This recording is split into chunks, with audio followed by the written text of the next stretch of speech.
Hello, hello, my friends. Oh, what is happening here? Hold on. Let me make sure my camera's working. Okay, we're functioning. I think the microphone's on. I think everything is happening. I think I figured out how to do the music, but maybe I didn't. I never know anymore. I never know. Let's see. Says it's going. I think it's going. I assume you can hear the music.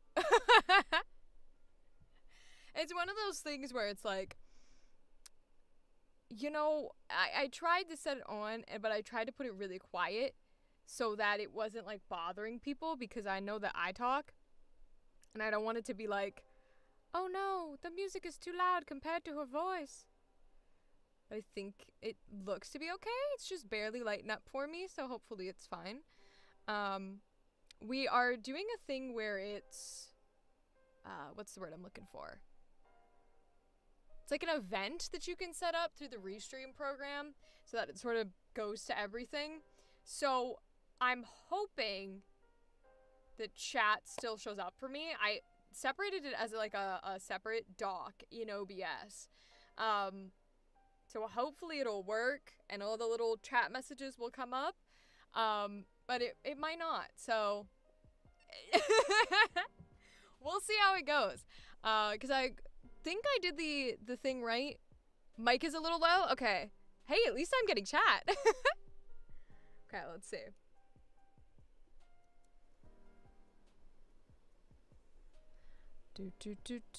Is that any better? Are we talking any better? Is it me being low or is it the music being high? That's the real question. If I turn myself like that, and then that should be decently, I'm kind of in like the 20 to 15 range. That may or may not be loud enough. I'm glad. Okay, I know chat works then, so that's good to know. Do let me know if it's, you don't hear music? God damn it. Okay. Oh, okay, I'm glad the mic is good. It's one of those things where I'm not a techie person, so I try to figure out how to do it, and then I think it's working, or at least this is showing me that it's working, but apparently it is not. Alright, I'll have to play with it, and yeah, because this shows me that it's working, but I guess it's not. Okay, I'll have to play with it later then and fuck around and find out. I'll have to fuck around and find out. It's fine. Everything's fine. Sometimes it's because I work off Google Chrome and everything, and I think Google doesn't always like when I'm going through like different tabs and I'm trying to be like, do this one and this one and that one and this one, and then I minus screens and I pull up screens and I close screens, and so I think it's not always happy that I do that. And so I think next time what I'll do is I will, like I'll open it up in like Firefox maybe? I know people aren't supposed to use like Microsoft Edge, but maybe that's just because people hate Microsoft. I don't know. I'll try it in Firefox. We'll see if it works next time. That's okay. We don't have to have music for today. There's apps for broadcasting? What are they called? Because like, is there anything that's like Apple level of basic? Like they're hand holding you through the process of how to do it, because I'm shit with this stuff. Yeah, I'll have to look into it because that's so weird, because OBS is telling me it's going through, but I fully believe you. It is what it is. It's no biggie. It could also be because I rerouted it through. It doesn't matter. I've been doing these streams silent since I started doing them. I can do another one silent and we can figure out music later. Yeah, I guess that's what we'll do. Well, that means I can close this at least, because I am getting the chat. At least the chat from Twitch. Maybe I should have kept it up. I assume it'll be both chats since it's Restream and it won't just be Twitch. Okay, so I'm gonna pull up our characters that we're gonna work with today. And Okay. So, we have got an episode to do today, and we've got some interesting characters to work with. There is sort of a, I think it was like a color challenge.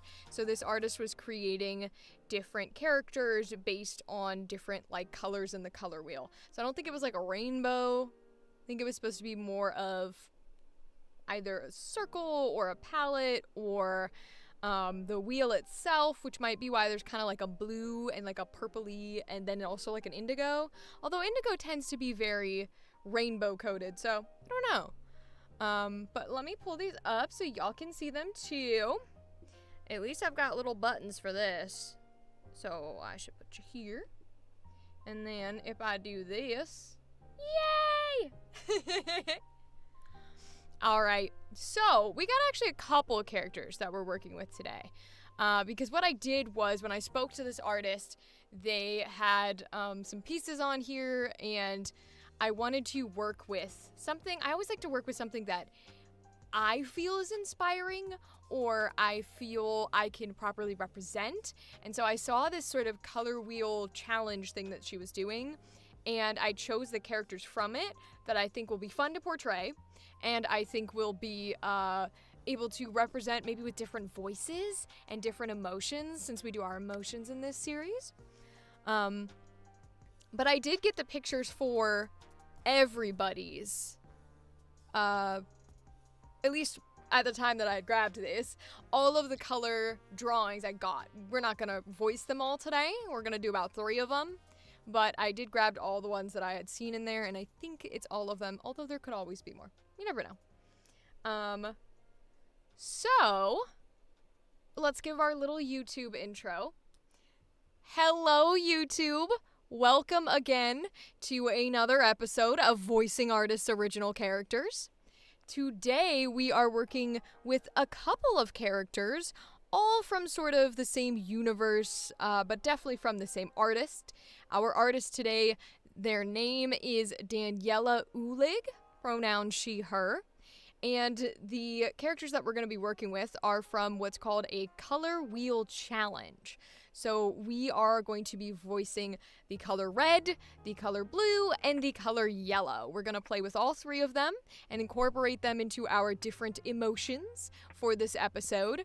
Now, because this was a challenge where you're sort of supposed to use the colors of the wheel as the color palette for the character and inspiration for the characters themselves, there is no universe or history or background or even names for these characters because they were created for this challenge versus being something that is thought through as an OC with context and history. So we're going to get to fully play and do whatever we want to do today. Whatever we feel is helpful and fun, we're gonna do. So, let's pop on over here. Do do do do do do do do do do. Bow bow wow wow wow wow. I had Alan Wake 2 music stuck in my head, which was kind of hilarious, to be entirely honest. Yeah, it honestly was kind of funny because what was happening was I was watching a broadcast. Whose stream was it that I was watching? I was watching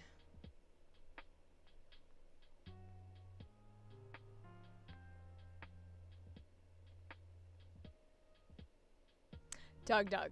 I was watching Doug's broadcast. And they were playing Lethal Company, and so someone, I guess for an emote or something, had the Alan Wake song that goes like, show me the champion of light, that one. And so that one I was like playing over and over, and that has been like kind of running in the headspace today. But I'm sure there will be many more to come. So, all right, let's get into this. All right, so the first one you see up on your screen here is the character for the color red. Now, this is interesting to me because I really, really, really love the sort of combining palette of the bright red hair, and I guess it's sort of a little darker, but it feels very bright with the background. And, you know, she's got this very flush red on her cheeks and her nose and her ears, and she's got a red lip, and she's got the red lining in her shirt. But then the other color that's put with her is this very soft, pale blue.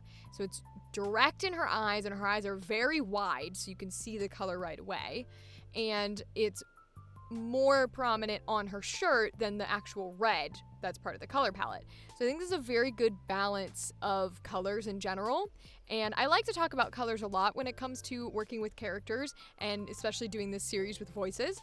So this is kind of like heaven to be doing characters that are literally based on color palettes. So we have red here, and then we have blue. So this is an interesting shade of blue. It's kind of it's not as bright and poppy as this red is. Now this red isn't fire truck red, right? This red is more solid and a bit more deep than a fire truck red. It's not blazing, it's not in your eyes. And the blue is also not a bright royal blue. Instead, it's sort of like almost a oceany / you could argue greeny type of blue, where it's kind of quieter, it's a little more muted. I love that the tips of her hair kind of start to blend in with the blue colors in the background and in the shading. Love that. And then I actually like how she mirrors the red one, where she has blue eyes that fit with these, but she's got a little bit of pinkish red on her nose and her cheeks, and her lips are very pink. So that sort of is mirroring how the red character had those blue pops. The blue character has these red pops. And I think she's probably gonna be our sad one. And you might be thinking, well, shouldn't she be the angry one? Because she's got a pretty stern look on her face right now. She might end up being the angry one, but I think we have a character that fits better for our angry emotion. To me, her face gives pouty, and to me, pouty is sad. But we'll keep going. The last one that we're going to voice, it's a part of this group, we're going to do yellow. So yellow down here on the bottom has this gorgeous blonde curls that are happening in her hair, and her eyes are kind of like a hazel green with a little bit of a yellow tint. She's also got these blush marks, but it's a much softer and smoother, sort of glossier pink color that sort of tunes into her skin, and her skin is a bit more peach. Versus some of the other ones, which were, because of the shading, look a bit more flat. Hers looks much brighter in terms of the color palette because of how bright yellow is.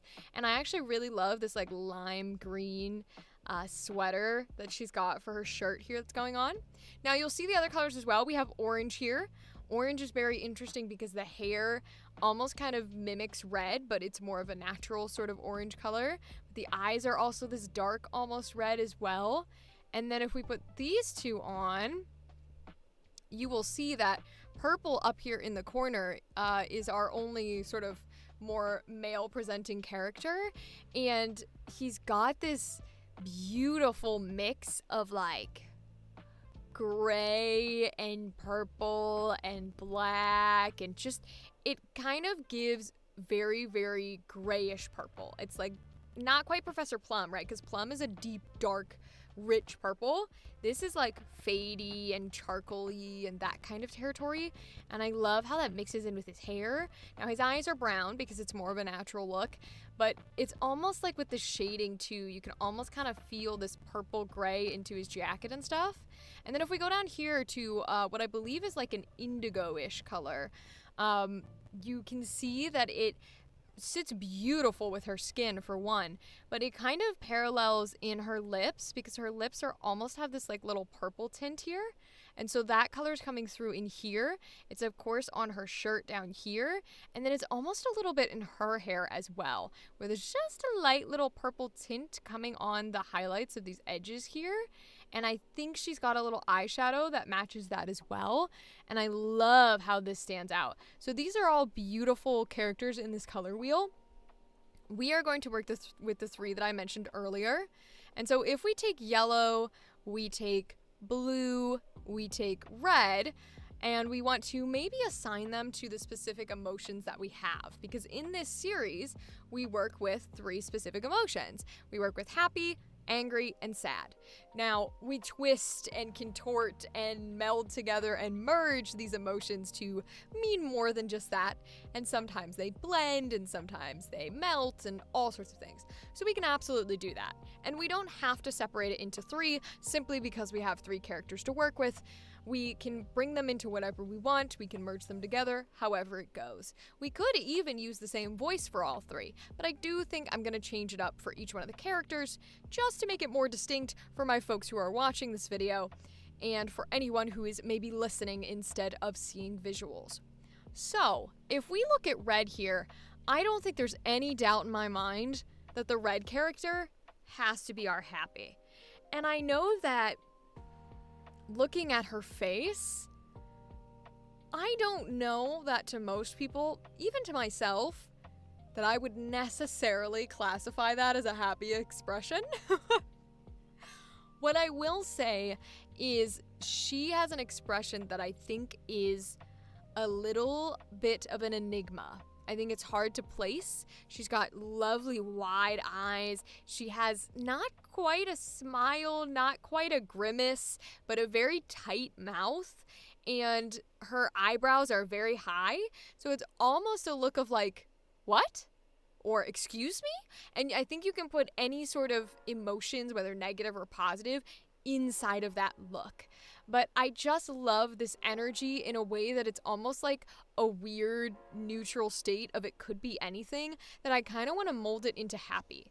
I want to mold it almost into like an ecstatic, crazy happy. So red is going to be our happy.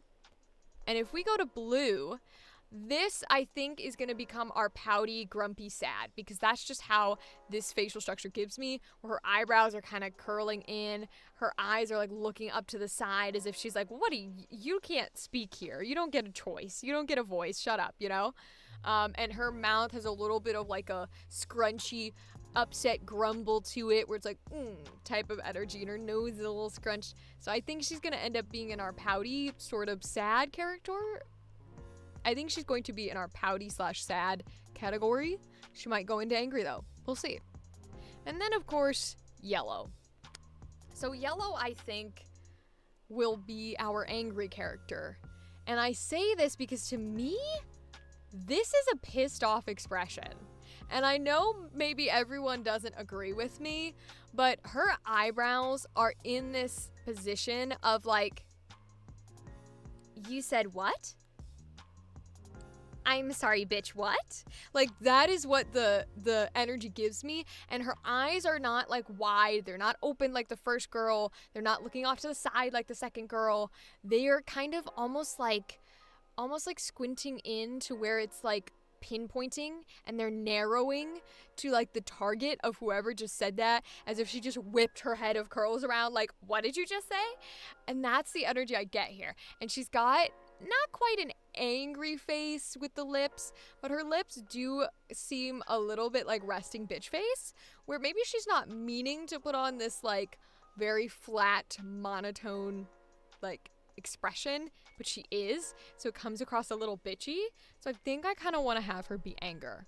But let's go back to red, since we will start there, and let me read you some notes that I have. So I have, for red in particular, I have combustible. I really like that word for red. And I like that word for red because I see combustible for her as an explosive personality. She is untamed, she is eager, and she's ready to just do everything and anything. And she's kind of hyperactive and all over the place 24/7 in like a bit of a forceful way. Not like a, ooh, yay, let's do all the things, hee hee hee hee, but like a, all right, give it to me, I'll do it. Like very, very strong and grounded and powerful, just combustible. I really like that energy for her, and I think it'll play into our happy very well. I would also say self-willed, proud, independent, and a free thinker. So all of these describe the idea that she is not going to be told how she should do something, why she should do something, that she shouldn't do something. She, with this huge wide expression, gives me the energy of, no, I think I'll do whatever the hell I want. In a positive way versus like a I'm gonna beat you up way. But I really like that she has sort of this, strong, free-thinking energy where she's not trying to like trample anybody. She's not trying to step over other people's opinions or thoughts.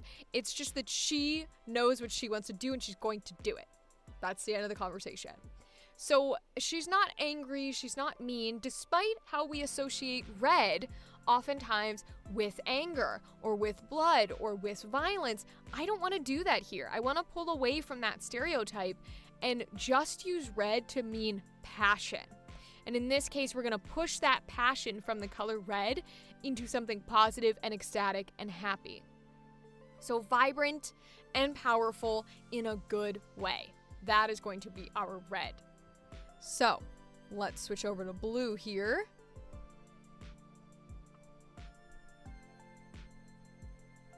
Okay, our blue.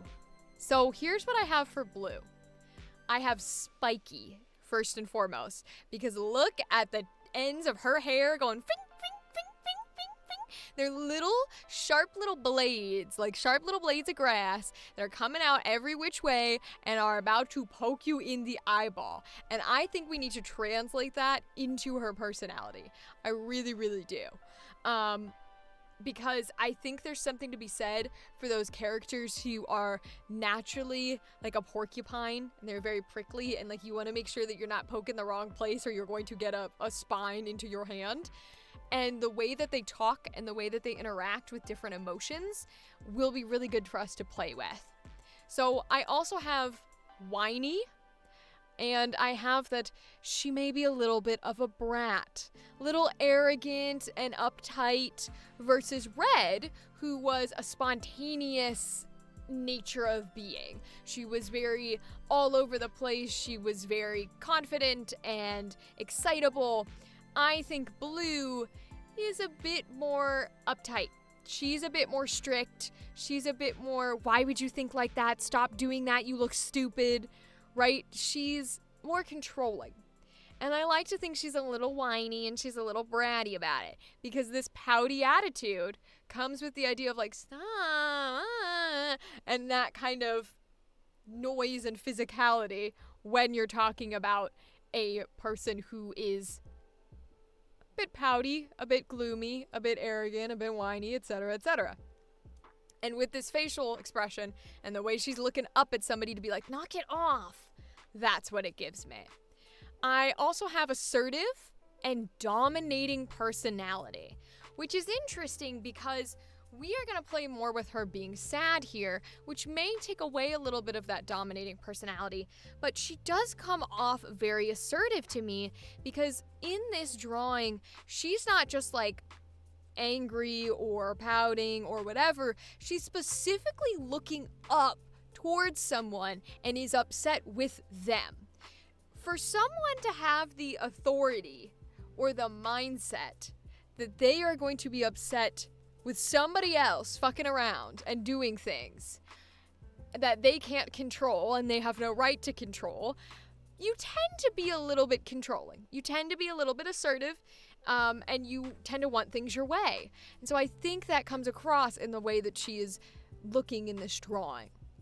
The last thing I sort of have here is snippy, of course, because she's probably quick about it, talks in maybe almost a condescending way to other people, and striking.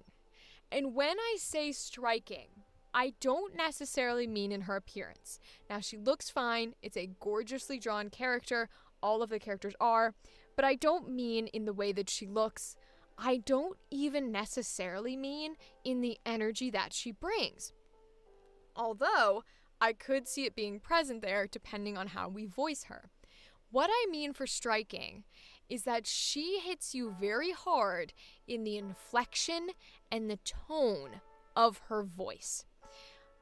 I think that this is the type of character that where her needles are, these spikes that I talked about at the beginning of talking about her, are in her voice. I think she's very pokey and very striking and very boop, boop, boop, boop, boop, with the sound of her voice, the inflection of her voice, the tone of her voice, who she chooses to point at, the words she chooses to emphasize. That's where I think this spiky nature is.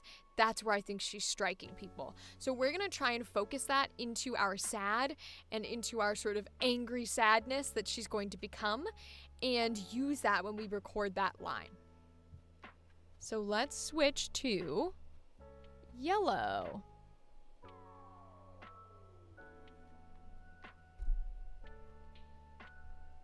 Okay. So we are on yellow. So yellow here, I see as the angry one. And let me give you some things that I see with her drawing in particular. First and foremost, I see passionate. Now that comes a little bit back to red because red gives off a very passionate, a very forceful sort of energy. But I wouldn't put her passionate in the forceful territory. I would put her passionate more in a subtle manner.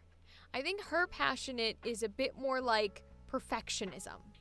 It's a bit more like wanting and needing everything that she wants to be hers at all times, to go the right way. A little bit of Blue's arrogance, maybe, is in her version of it. I also have dramatic, and I actually do have heartfelt. And here's the thing, right? We're going to be playing with her for this angry emotion, but that doesn't mean that in a natural state of being, she wouldn't be a heartfelt person.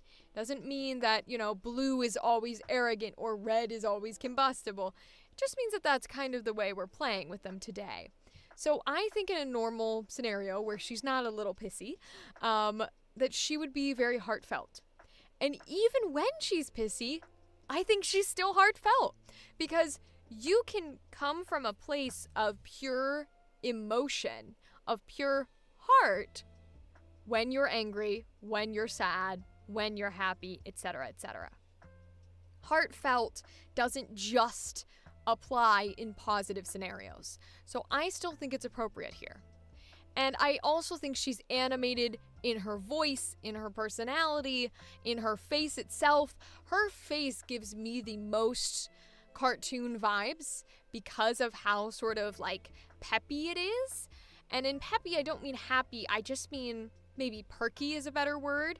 But every bit of her facial structure and her colors in her face, you see every piece of it rather than pointing out something specific like how we pointed out the eyes with red, right? You just kind of take in the whole thing as this beautiful sort of like animated face.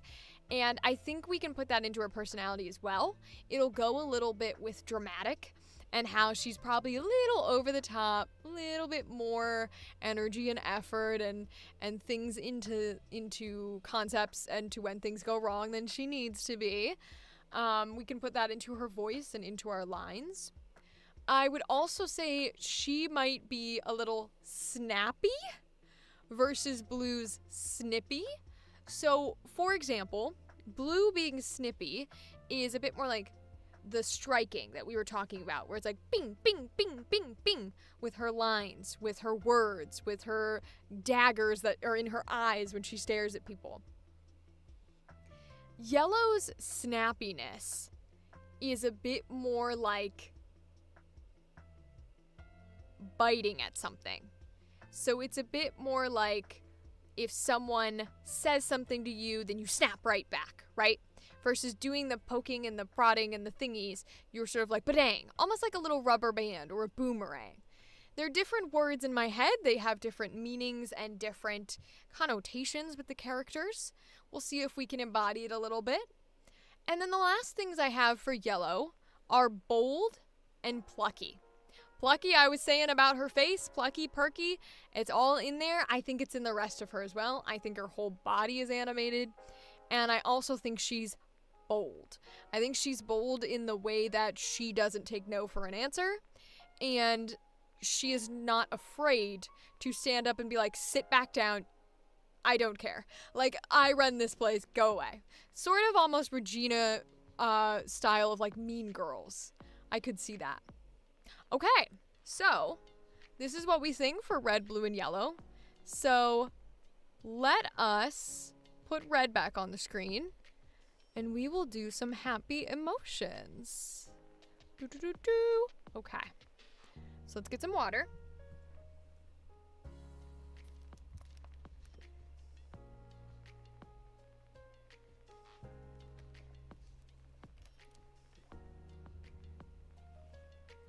Okay, so what do we want to do for red's happiness?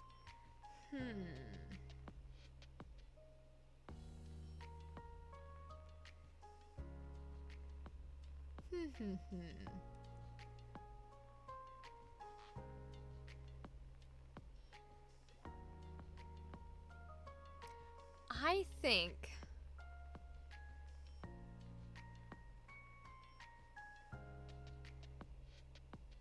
ooh, okay, I think I have an idea.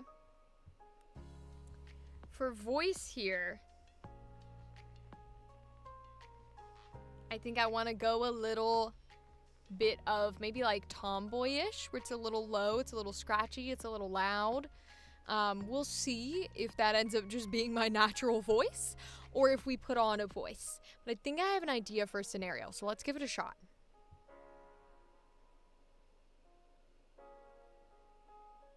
I'll do it. No, I'm serious. Are you kidding me? Bungee jumping off a cliff? How can you not want to do that? I mean, come on. No, of course I'm not afraid. What do I have to be afraid about? We're all gonna die someday. I might as well do a jumpy blah blah blah blah. Whoops, I messed up the words. I really actually like that energy. And I liked where we were going with the topic. I want to make it bigger. I think she needs to be much bigger. I think these characters are very well, have very animated expressions, and I want to lean into that. So I'm going to make it even crazier. So let's give it a shot. I'll do it. No, of course I'm not kidding. Well, no, of course I'm not afraid. What, you're afraid? Are you kidding me? Listen, we're all gonna die one day. I would rather die bungee jumping off a cliff than walking down the street and having a heart attack with a Starbucks in my hand, Karen. Okay? Now give me the bungee jumping tickets, because that sounds like a shit ton of fun. And I am on this world for fun. So give me the tickets, Karen.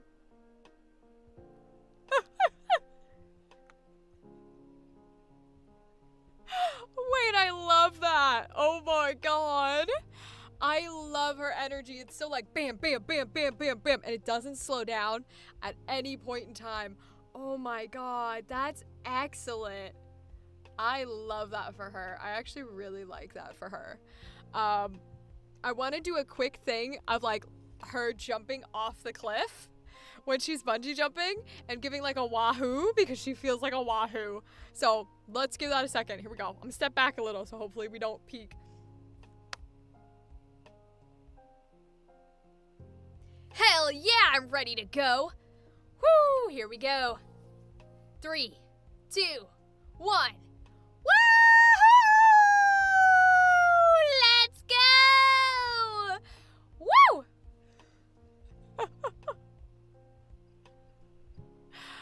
Oh my god, I love her.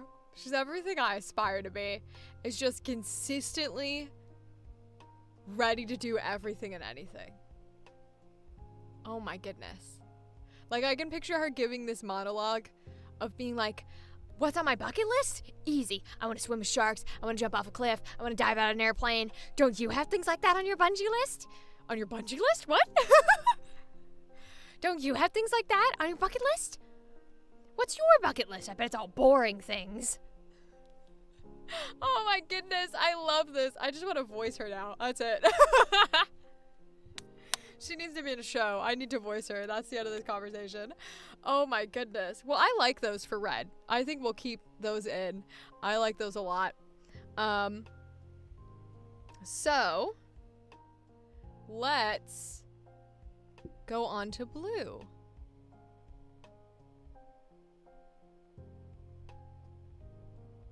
All right, so blue is, oh, I'm gonna make blue our sad. So actually we're gonna go on to yellow. Let's go on to yellow. All right, so yellow's gonna be our angry because I want a mean girlify her. Huh? It's one of those nights apparently. I want to mean girlify her.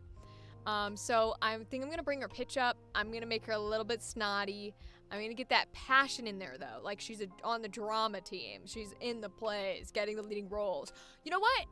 Maybe we're gonna Sharpayify her, actually. Let's do that reference. So what are we gonna do that makes her like significantly angry? Ooh, I got an idea. The Sharpay thing gave me an idea. Okay, here we go. Listen here, Brad.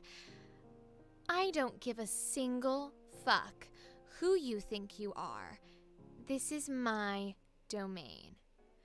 I have been the lead in the school's play for 3 years straight, and I will be the lead for the 4th year.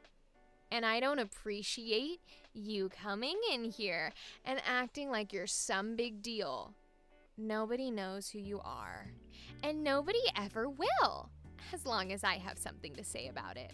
So sit your ass down. Okay?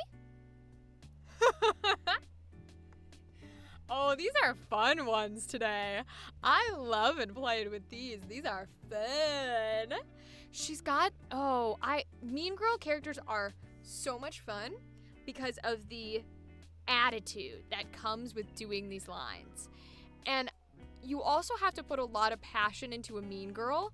Otherwise, they end up very soulless and cold-hearted, and I don't think that works for a mean girl. I think mean girls have to be passionate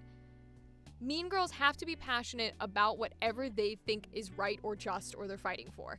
Because they're the villain, sure, but the villain has to have a good reason for doing what he's doing. And so I love putting her as a mean girl who's like passionate about the fact that she is the drama person. Don't appreciate you coming in here and pretending like you're amazing at drama and making a fool of everyone here. Sit down. I love that. Oh my goodness. Oh my goodness. Okay. So that means we have one left to play with for sadness. And that's our little blue girl. So we're definitely going to do more of a angry sad, where she's kind of grumpy about it rather than just fully upset, just because this facial expression is so grumpy. So that's what we're going to do for sure. And I think I want to kind of give her almost like a smooshy voice to go with the curled upness of her face. So I think I want to go a little low. Maybe there's a bit of a gravel, maybe not. We'll see what naturally comes into play. And I do want to try and make her a little whiny, but without going into nasal. Because the mean girl kind of has a bit of a nasal on her, so I want to avoid it being that same voice. So we're going to see if we can take maybe a bit of the mean girl features and bring them low and nice and down to the ground and give that to blue. And hopefully that'll make her a bit more rounded and feel a bit different. Kind of as if we're adding angst. We're kind of taking our mean girl and we're giving her a set of angst and self-doubt. If you added insecurity to a mean girl, I think you would get blue. So I think we go from that yellow to blue by adding a little bit of insecurity, a little bit of doubt, and that's why she's a bit like pushy and grumpy about it, is because she does doubt herself, but nobody else is allowed to doubt her, right? And then, of course, you flip all those things on your head and you get red, where we started. But we're going to play with blue, so what could make her a little bit angry sad?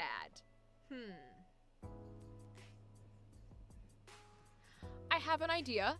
I think we're going to go a little like business-y and or project-y for this, like Teams Project, because I have a bit of an idea. So let's try this.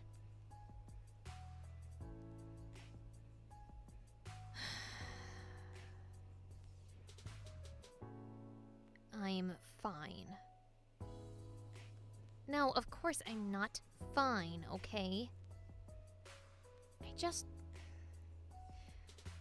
Roger put me in charge of this group, and nobody is listening to a word I have to say. It's like nobody takes this thing seriously. Well, I take it seriously. And I want to do a good job, and I want to go up in the ranks, but I can't do that if the rest of these fools won't listen to a word I have to say. Or at least think about listening for 5 seconds. It just sucks.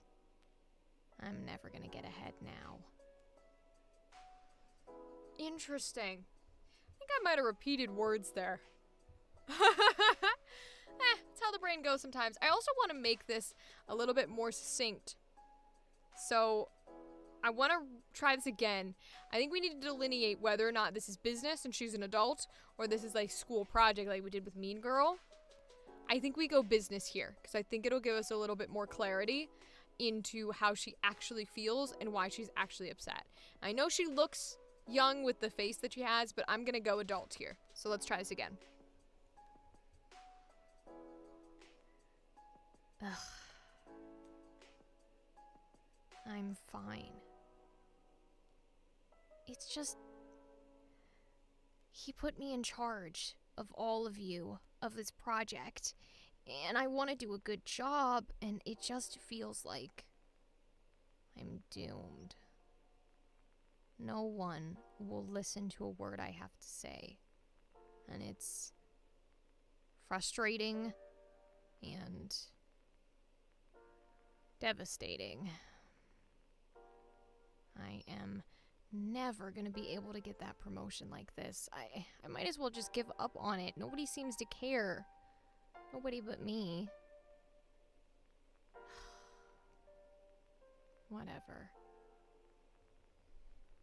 Yeah, I like that a little better. I think it gives a bit more clarity to where her headspace would be at and why she's sort of both angry and sad at the same time, because it's like, I need you guys to do well in order to get where I want to go, but I can't necessarily do anything about it because no one will listen to me, and so I'm sad that I've just kind of given up the idea that I'm going to get any sort of promotion or any sort of recognition, and that's where the sadness comes in. I like that. I do kind of like that. I also like where the voice went, because I definitely wanted to give all three of these distinctive voices. I wanted Red's to be loud. I wanted it to reflect the fact that she is no thoughts in her brain, just, what do you mean? Why would you be scared? Why wouldn't you do it? Just do the thing. I'll do the thing. Come on, let's go. Right? Just, she's all about that. And so I wanted her voice to be very pressurized. I wanted it to be constantly banging on the walls type of loud. She's not screaming, but you can never miss her presence. It's always there. And when she talks, it's a little bit more scratchy, it's a little bit lower, because she's doing the same thing with her voice. She's forcing the voice the same way. She's sort of like a forceful personality. And then with Yellow, we went a little bit higher, a little bit nasalier. We gave her a bit of like a when she talked, almost like a cat, because cats have this dramatic sort of passionate arrogance about them, and I think that worked for Yellow really well, and it delved into the voice with how she could talk in sort of this manner where everything, even her voice, is above other people. It's like her voice is a little higher, is a little nasally, which not a lot of people speak up there. So it's not just her being like, this is my place, this is my thing, get out, I am better than you. It's also the voice is reflecting that too. And then Blue we brought down because of this sort of smallness of being, where you don't see yourself as powerful and as strong as Yellow does. You see yourself as minuscule and small and not worthy. And so your voice and your temperament sort of reflect that, where your voice is lower placed and it's a bit softer and it's a bit more grumbly. And there's still a bit of angst in there, because she still wants to be controlling and still wants to be in charge and doesn't want all this funny business, but she doesn't have the confidence in her own abilities that Yellow does. And so as her confidence goes low, so does the voice with it. And I think that's really cool to see that reflected in all three of these and sort of push back with the dialogue and the way that we were doing them as well. All right, my friends, that is today's episode of Voicing Artists' Original Characters. You can follow the artist on Instagram. Again, her name is Daniela Ulig. I will pull up her Instagram for the live stream so everybody can see it. And you can make sure you go follow her. Do do do do do do do do do do do. Let's see. It should be this one. Yep. So here she is. This is Daniela Ulig. She's got more gorgeous character art here. You can see the color wheel one here. And she did add, it looks like 2 more colors to the wheel. So definitely go look at it. Check out the new characters and some of her other art here. She's got beautiful ones. And give her a follow. Thank you, Daniela, for letting us use your character today. I really appreciate it. They're very cool, and it was fun to play with multiple at once. And that'll be the end of this. So, for my folks that are watching this YouTube video and enjoyed this journey with me, I will see you next Monday when the future episode releases for Voicing Artists' Original Characters. And you can always join me live recording episodes of this series on YouTube and Twitch. Also on Mondays, just later at night.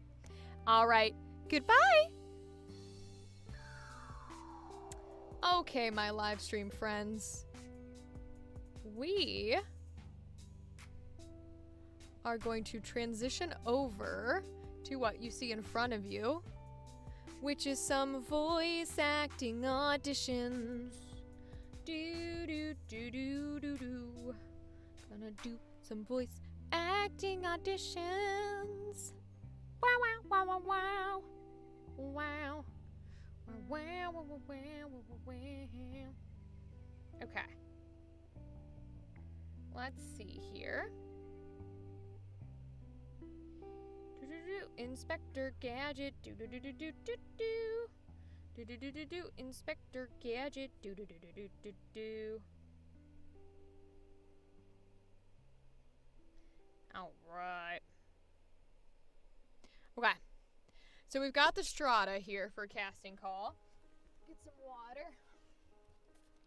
So we'll probably start with this one.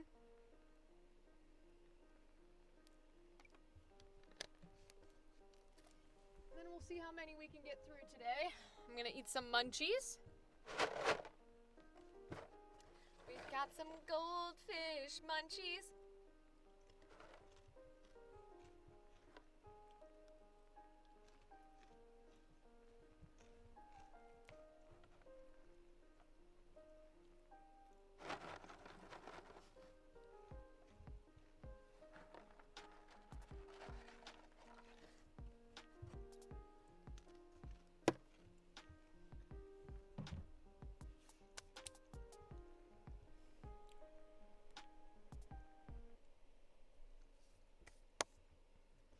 Okay, so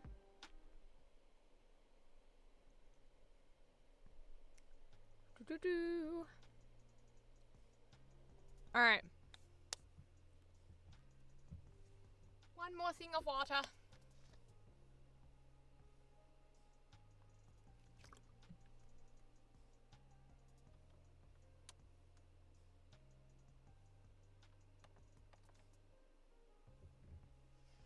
Alright, let's do some casting calls. So this is the strata. Looks like for its specific chapter, so chapter 11. So Beyond the Dark Productions is a studio based in Brisbane, Australia, run solely by founder Mark R. Healy. Current projects include The Strata, a sci-fi audio drama released in 2021, and The Road of Shadows, a mystery and suspense audio drama released in 2023.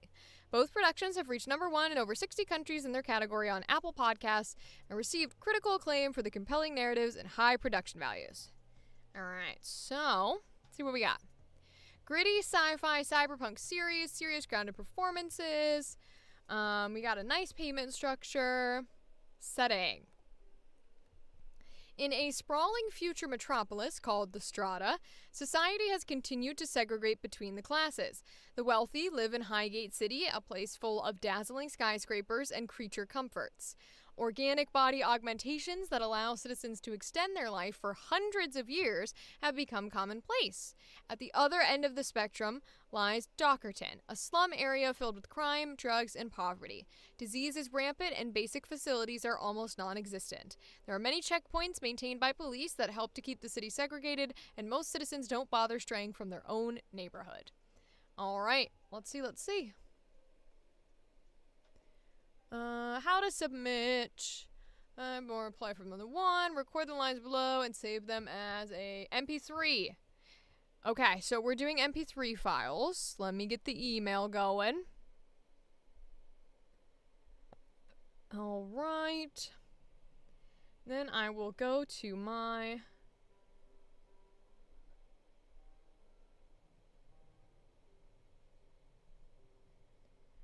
screen that you can't see in order to open my Gmail. Okay. Now, what would you like me to call this?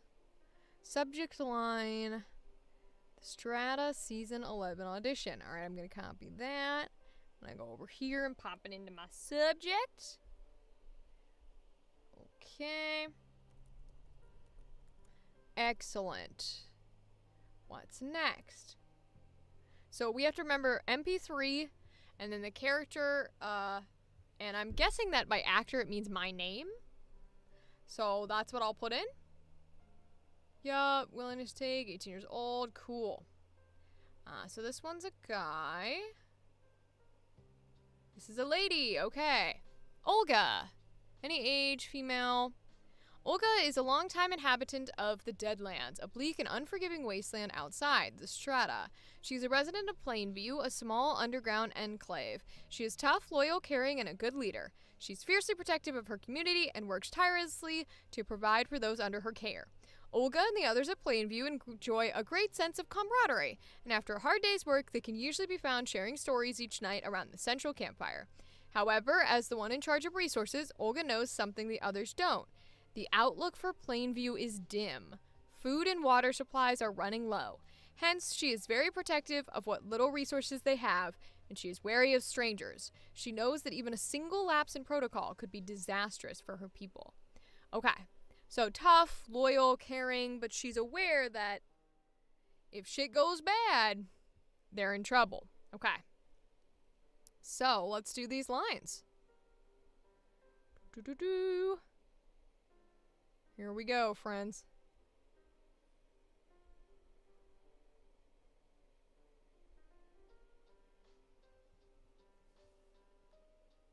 I know that during our conversation on comms, I painted a rosy picture of life here at Plainview. Wow, right out the gate, we can't talk, huh? Right out the gate. Alright, we'll try again. Let's see.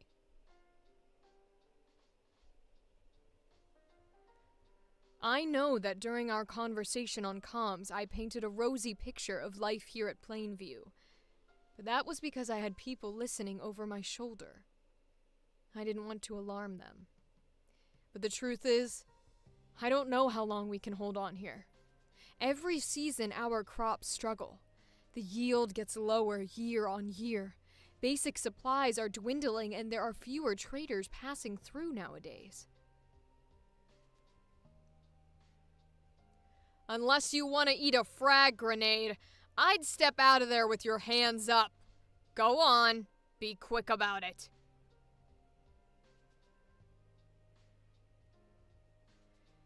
If I send you out there onto the plains with no weapon, I might as well just slit your throat. Oh, goddamn! We're having a fun time today, huh? I'm gonna redo the entire set anyways. I wasn't happy with how they were coming out. I don't care for that. We're gonna redo that set. Ooh, it's gonna be one of those nights, but sometimes that's just how it goes.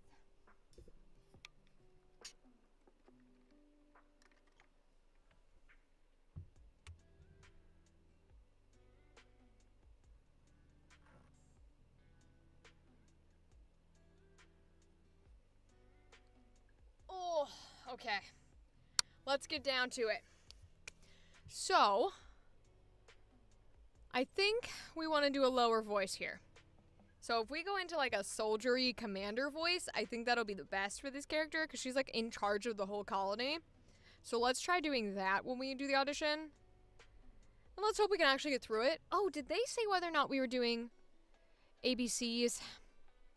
I don't remember reading ABCs. No, it doesn't say anything about ABCs. Okay. I might only send in one take then. Sometimes we get risky and we do it. We send in one take. Let's see how one take goes. We'll try it first. Okay.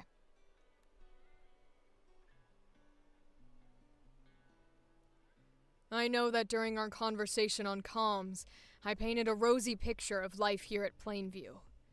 But that was because I had people listening over my shoulder. I didn't want to alarm them.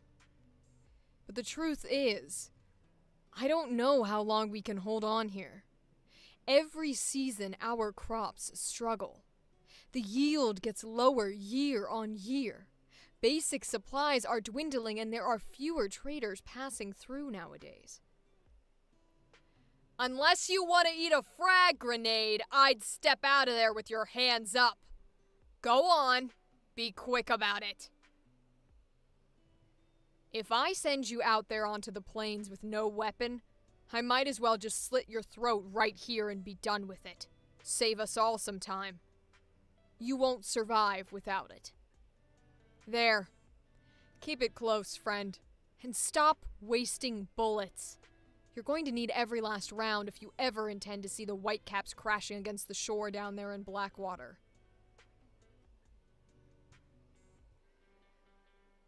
I know that during our conversation on comms, I painted a rosy picture of life here at Plainview. But that was because I had people listening over my shoulder. I didn't want to alarm them. But the truth is, I don't know how long we can hold on here. Every season our crops struggle. The yield gets lower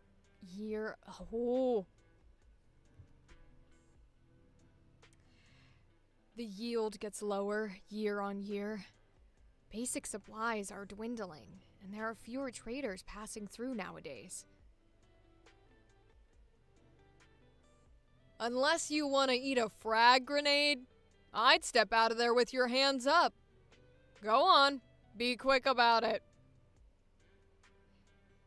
If I send you out there onto the plains with no weapon, I might as well just slit your throat right here and be done with it. Save us all some time. You won't survive without it. There. Keep it close, friend, and stop wasting bullets. You're gonna need every last round if you ever intend to see the Whitecaps crashing against the shore down there in Blackwater. Alright, not bad. We got caught up in that middle section, so we're gonna have to cut bits of that. Let's flip on over. Oh, it doesn't have my isotope up. Here we go. Isotope! We're gonna have to cut bits of the middle there because we're getting that middle wire crossed towards the center, but otherwise not bad. It's definitely not the type of voice that people usually cast me for, but that's okay. It doesn't mean we don't audition for them, right? We give them the energy and the performance, even if they don't want the voice, then they know we can give it in general. And that's what it's for. So, I think it was in here that I messed it up.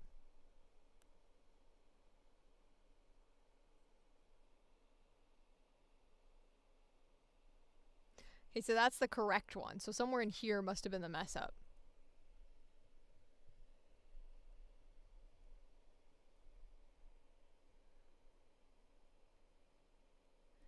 Is it this? Yeah, it's this section right here.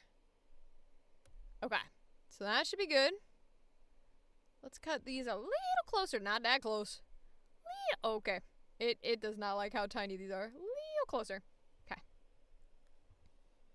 Just to make it a little faster. 'Cause I talk a little slow. Talk a little bit slow.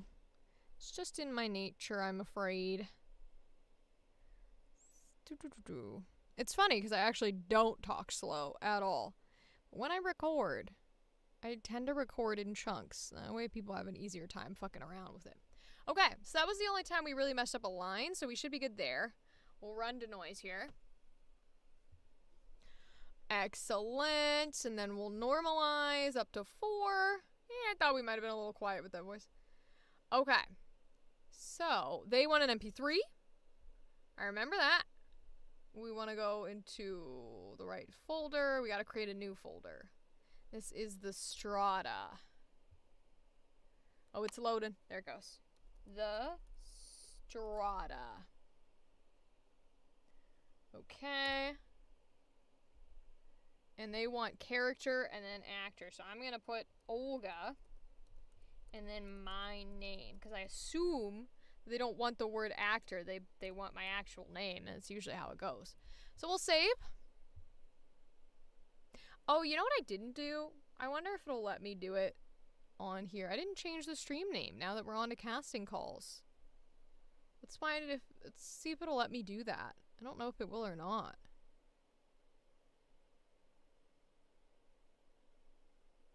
Can I change it? I don't know.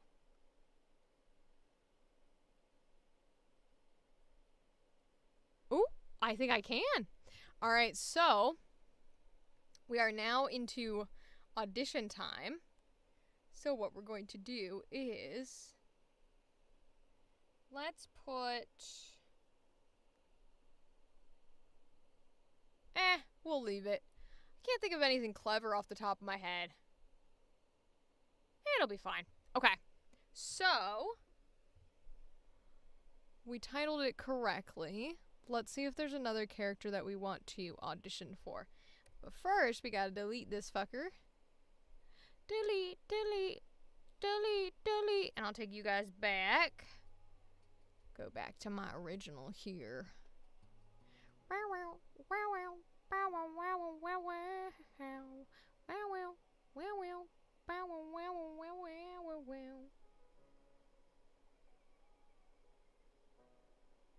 Okay. Alright, so next on the list is a guy, then a lady. Okay.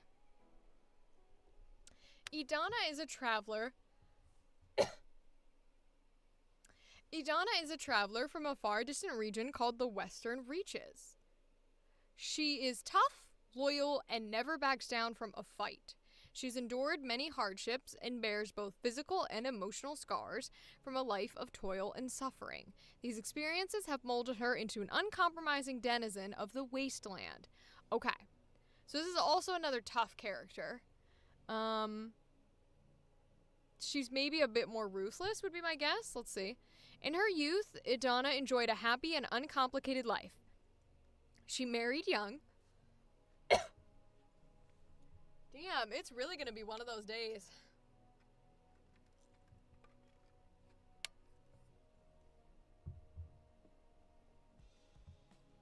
Okay. She married young and lived with her husband in a small farming community. However, all that changed one night when merciless slavers of the Western Reaches swept through the region and threw her world into disarray. With her husband murdered, Idana was taken by the slavers and made to work in their dark, inhospitable mines for many years. After befriending fellow slave Crichton? Probably Crichton? The two managed to escape the Western Reaches. Together, they vowed to stay true to each other, and though they are now far from home, they both yearn for the chance to return and take the fight to the slavers once again. Interesting. Okay, we like this plot. It's pretty cool. We're probably just going to go back to... See, I would go back to low voice, but we're already going to turn on an audition with a low voice, so I think we just use our voice here. Yeah, just to differentiate it. So let's give it a shot.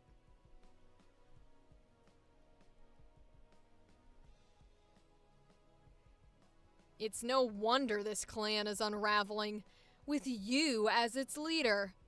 I'm sure that as you lie awake at night pondering your folly, you console yourself with the thought that there is still time to right the ship. You tell yourself that, while the Ripper buzzards may be circling, there is still time to regain what you've lost. But the truth is, Morton, you're already dead. You dragged me out of the darkness, Crichton. You carried me, bloodied and broken, and fought your way through insurmountable odds so that we could both find freedom. I would be nothing without you.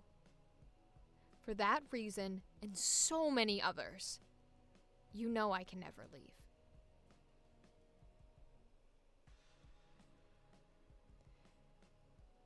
They managed to escape by pure chance. Recklessly drove over a steep incline where we couldn't follow. But before they did, I managed to throw a tox bomb into the passenger compartment of their crawler. It was a damn good shot, if I do say so myself. Hit your friend Powell flush, right in his ugly head. He must have been soaking in that poison for hours. I bet he suffered before the end, didn't he? I bet he was in agony.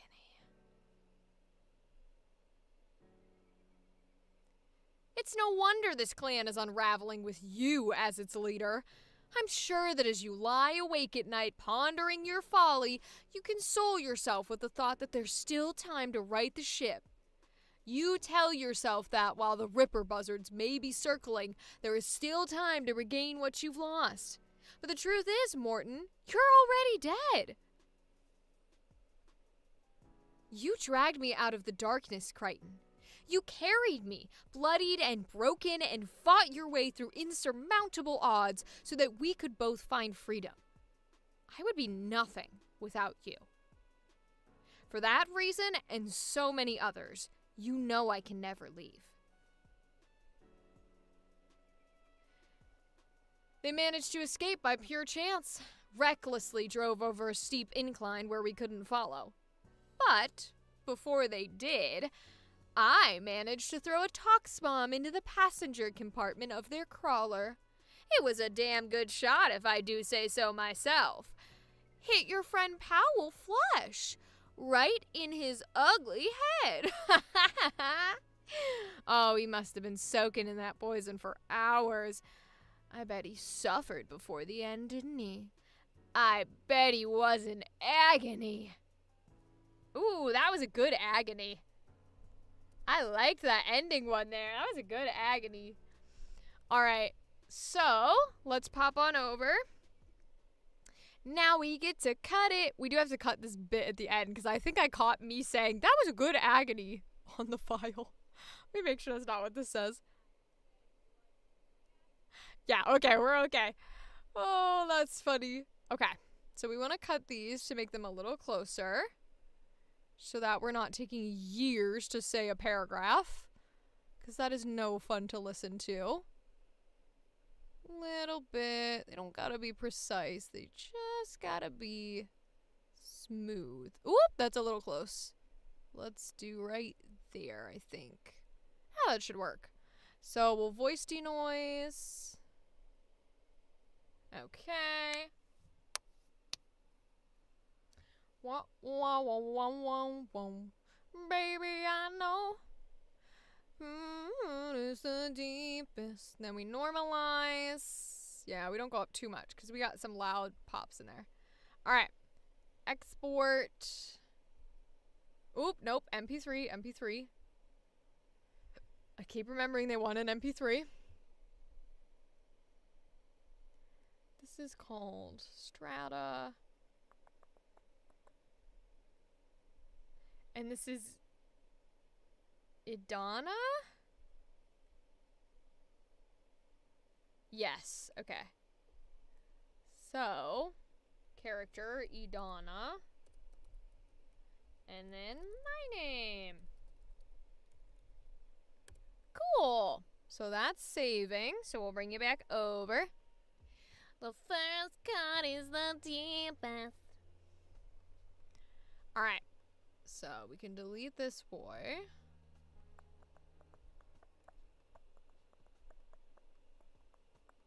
And go over and check the list. Okay. So next is a guy. And a guy. and a guy, and a guy, and that's it. Okay, so we're done with Strata, so that's all good to go. So I think we have a fun one in here. Okay, so this one's gonna be a little weirdly formatted because I've been formatting it off of Google Docs, so this might be a little weird, but I'll read you the, let's see if I can bring it over just a bit. Here, I'll do, oop, nope. Control Z that fucking shit. Ah! Uh-oh. There we are, okay. So, I guess I can't make it larger then, so I'll just read it for you. I'll do that.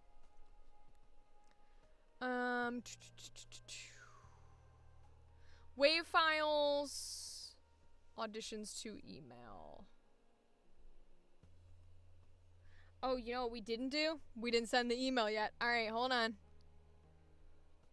Let's go on over to our nice little tab with our nice little email. Hello, my name is...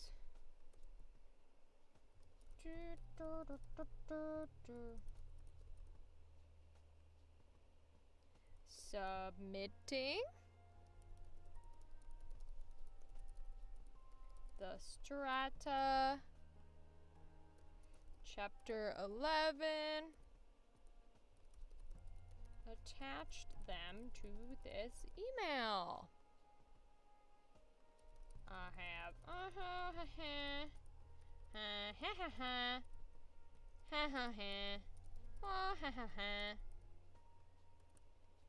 please let me know if you have any questions. Thanks. Alright. Then we attach our auditions.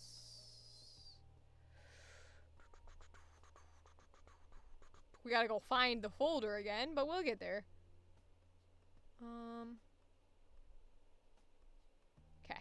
Attach those.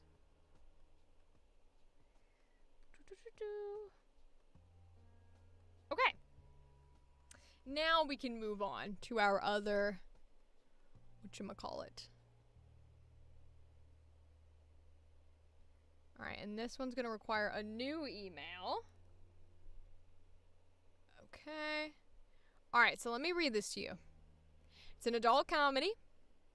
A coming-of-middle-age story, Karen of the Cosmos follows an intergalactically infamously intolerable white woman who was recently sentenced by an intergalactic council to traverse the multiverse to unlearn her pride and prejudice. Karen will girlboss, gaslight, and gatekeep her way through an entire galaxy in order to get back her children and make the top spot on the PTA, knocking the patty off of her pedestal. I think that sounds hilarious as shit, which is why I wanted to look at these auditions. So, I know we could do Karen here. So let's see if I can get this to show.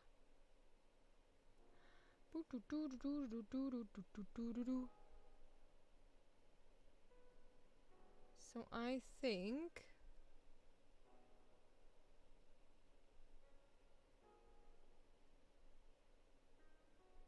No, it doesn't work. Okay. Figured I'd give it a shot, but it doesn't quite work, I'm afraid. So, I don't know that I can move this around to show you, but I might be able to do this instead. I go over here.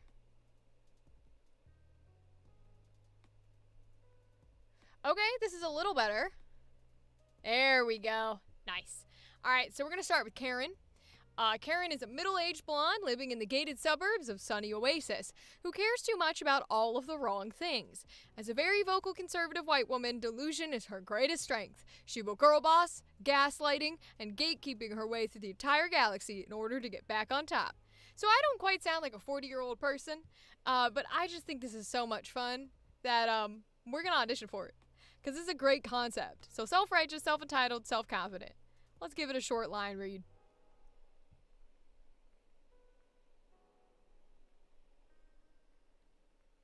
I'm a red-blooded American woman, and nothing, not even being canceled by some sensitive aliens, will get in my way of going home. I am a red-blooded American woman, and nothing, not even being canceled by some sensitive aliens, will get in my way of going home. Bro, that's fire. That's so fucking funny, dude. This is a great concept. This is a great concept. And I'm all about it. I love this. Okay. So I'm gonna bring these a little bit closer. Take out that breath there. We're gonna voice denoise it.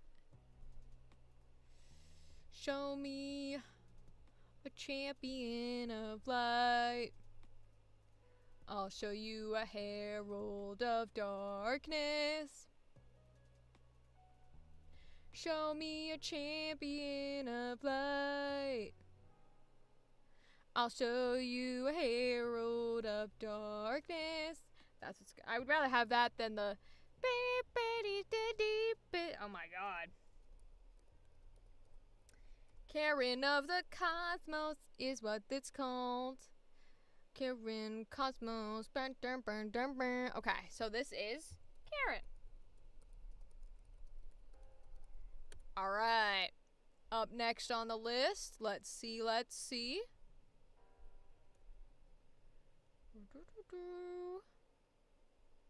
Who's next?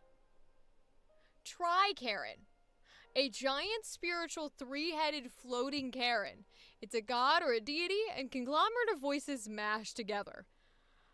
This just gets weirder and I love every second of it, so let's fucking do it. She only has one line. Let's do it.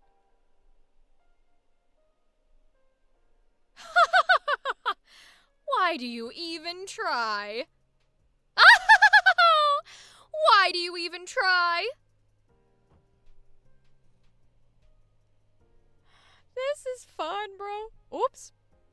I was still recording. Bro, this is fun. Who doesn't love being a crazy bitch? I know I do.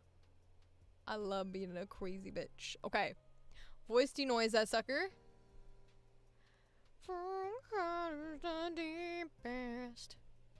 Render that sucker, because I'm sure it was loud. Oops. Don't do that. That's not what I wanted. I wanted to export. Export. Hell ye. This is try Karen. Export ye. This is try Karen. Wow, wow, wow, wow, wow, wow. I gotta find the casting call. Bow, wow, wow, wow. Did I spell it wrong? No, I'm just blind. Oh my god. Okay. Bow, bow, bow, wow, wow, wow. Wow, wow, wow, wow, wow, wow. Wow, wow, wow, wow, wow, wow, wow, wow, wow, wow, wow. Bow now. Wow, wow. Who's next? Judge Judy. Oh my god. Oh my god, this is great. This just keeps getting better. Holy shit. Okay. Character description. Star of the self-titled hit reality TV show, Judge Judy has one eye for one truth. Literally. This polarizing, non-binary orange slug loves to state unpopular opinions with their expressive, really very super tiny hands to their cult-like audience. Satire of popular game and daytime talk show hosts like Wendy Williams or Steve Harvey. Age range 40 to 50. Attitude, entertainer, flamboyant, extremely shady, and might get canceled tomorrow. Alright, so I'm going to give them crazy takes because I love this energy and I'm going to match their energy. So here we go. Guilty! I'd take myself to the slaughterhouse if I looked that much like a pig. What? Did I say something bad? Guilty? I'd take myself to the slaughterhouse if I looked that much like a pig. What? Did I say something bad?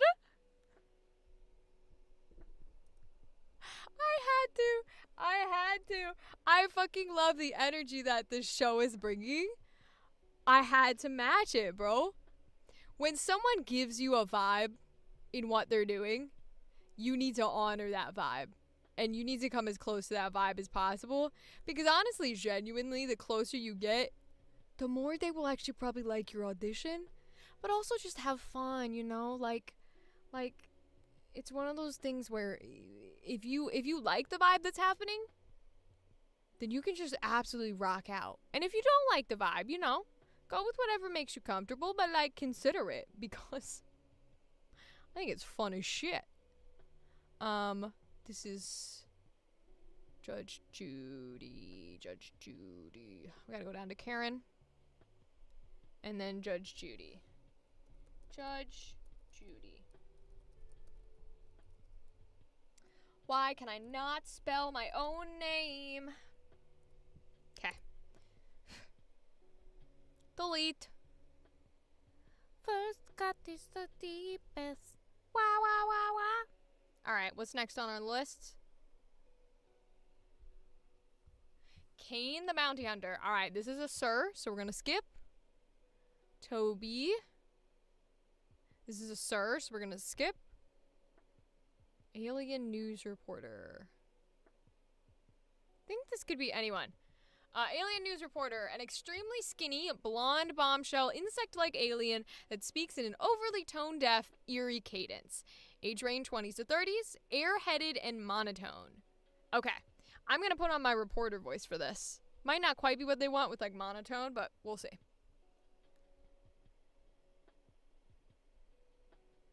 Back to you, Brad.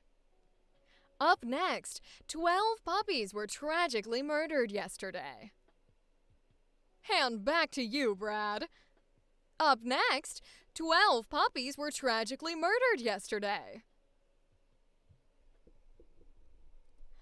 Oh, these are fun. These are the best kind of auditions when you just smile after you've done it. You just can't take the smile off your face. I love it. I know they wanted monotone, but like I had to go with the weather girl voice, the newscaster voice. They all put on a voice, by the way. Every newscaster puts on a voice in order to do the news. The same way that kind of like YouTubers put on a voice to do YouTube videos and shit. Which is wild. Like, I get it to some extent because when it's like an echo chamber of the same thing over and over, then everybody's gonna eventually be that way. But it's still kind of weird how, like, we all know it's a thing, but nobody changes it. You know what I'm trying to say? We all know it's a thing, but nobody changes it. But I guess if it's not hurting anybody, you might as well not. But I'd love to see a newscaster that doesn't have that voice that they all have. Craisin Casserole. Okay. This is Takahashi. So I'm going to skip because I'm going to assume person of color, even if they are sort of in there. Alien fan. A crazed alien super stan. I can do that. That's easy. All I see is screaming and I'm like, oh yeah, I could scream. Here we go.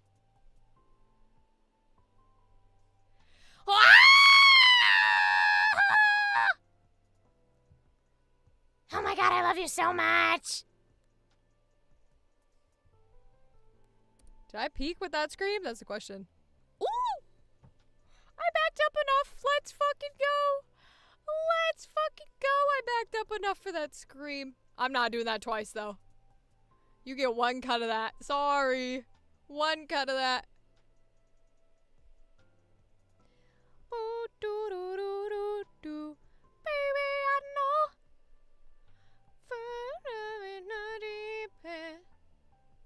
What are they called? Alien fan. Okay. We can alien fan it. That shouldn't be too hard. Karen of the Cosmos. JK. Okay. Alien fan. You can tell it's one of those nights because you start not being able to spell your fucking name or apparently say any fucking words. Jesus Lord. Okay, let's keep going. Kyle. Barista. 911 operator. Okay. Doesn't get paid enough for this. Can switch between a customer service voice versus sarcastic natural. Okay, I can do that. I got you.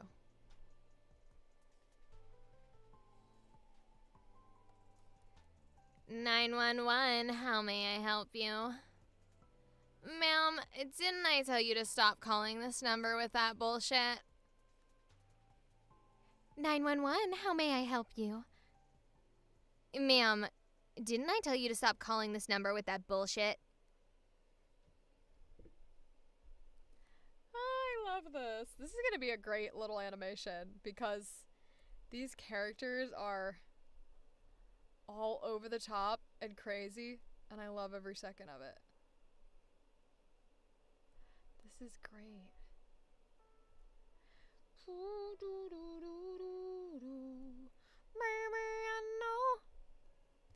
Alright, we're getting closer and closer and closer and closer.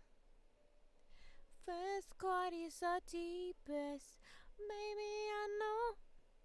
Alright, export. This is 911 operator. So, I really wish. The only thing that sucks is that the program that I use does not go back to the same folder that I save in every time, and it drives me crazy. Operator. Okay. See if there's any more for Karen the Cosmos.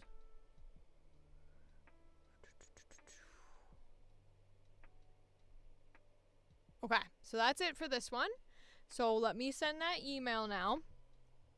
I will hop on over to the tab that you cannot see.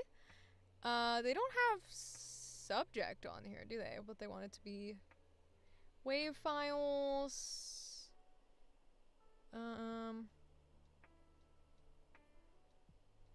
No, they don't. So I'm just going to title it Karen of the Cosmos myself. Okay, so Karen of the Cosmos audition. That's when we do. Hello, my name is if I can spell it today.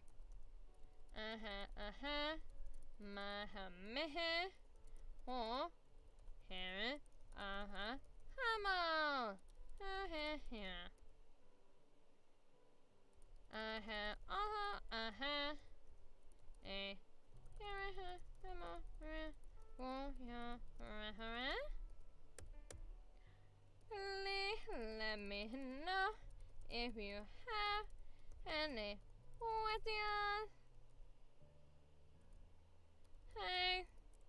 Alright. Now I attach. Which means I gotta go find it. It means I gotta go find them. Okay. JK. And then we attach all of them. Thank you very much. Wait for them to load. I'm gonna get some water. Oh, I've got hiccups.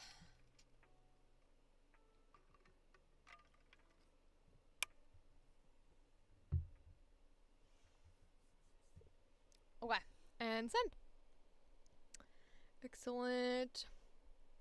Alright, so what's next on our list here? The Lady Fae. Visual drama. Ooh, okay. Project information. The Lady Fae is a visual drama, an audio drama that will have full character and background art to accompany it. I love that. That will consist of 12 episodes. We are currently casting characters needed for episode 1. After recording that, we will do crowdfunding to hopefully earn enough to cover the cost of the rest of the series. The story revolves around 5 unlikely companions who must work together to find the Lady Fae of Devillin, who was kidnapped on the way to wed the Elysian prince and unite the two warring kingdoms.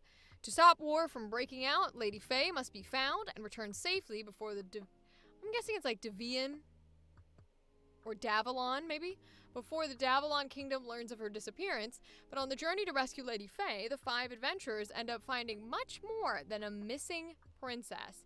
It will contain mature themes, alcohol, coarse language, etc. No AI, good.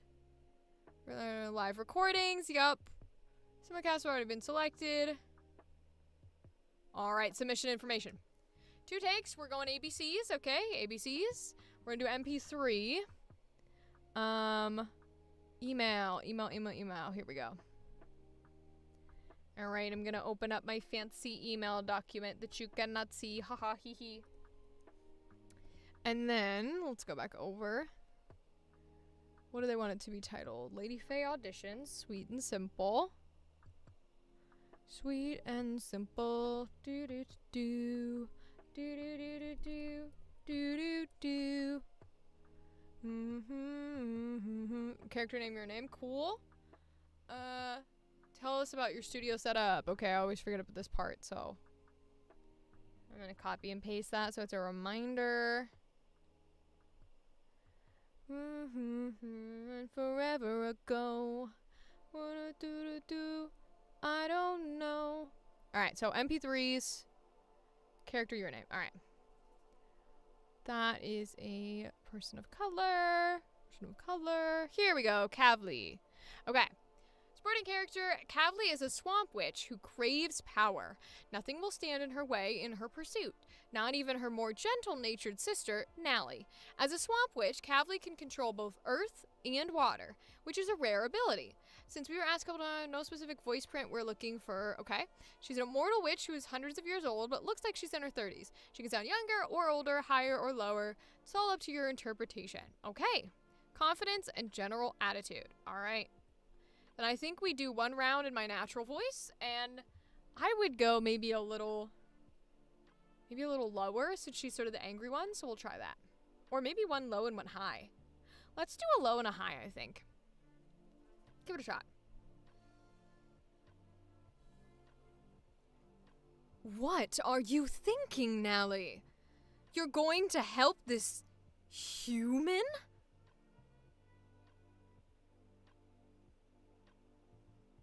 I'm disappointed. They didn't even realize we were watching them the whole time. This is going to be too easy.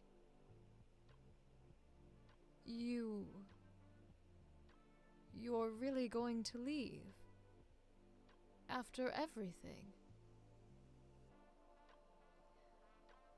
What are you thinking, Nally? You're going to help this human? I'm disappointed. They didn't even realize we were watching them the whole time. This is going to be too easy. You're really going to leave? After everything? Nice. I like doing the low and the high. I think they're both good bracers to be like, look, I can be all the way down here. Or I can do it all the way up here. So I think those are good bracers for this. Burner, forever ago. Woo-doo-doo-doo-doo. I don't know.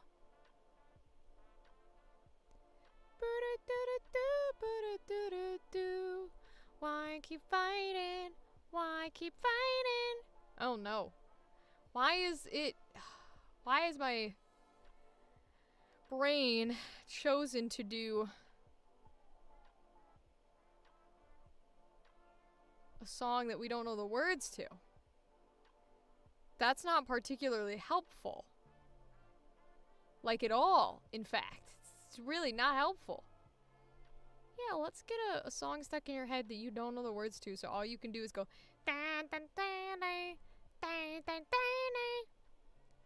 Oh well, it is what it is. Less likely to be copyrighted, maybe? I don't know. Forever ago. I don't know. Oh, I should switch you guys back to docs so you can see it a little clearer. There you go. It zooms in a little bit more when I have it on my docs file instead of like a Google file. And it's just easier for y'all to see. And I want to be sure that you can see it, because that's important. MP3s? Right? Am I crazy? They wanted MP3s, right? Because it was ABC, ABC, and MP3s. Yeah. Okay, cool. Ooh-doo-doo-doo-doo, forever ago. All right. So, we're going to make a new folder. And what is this called again? The Lady Fae. The Lady Fae. Okay. And what is our character called? Kavli. So, Kavli. And my name.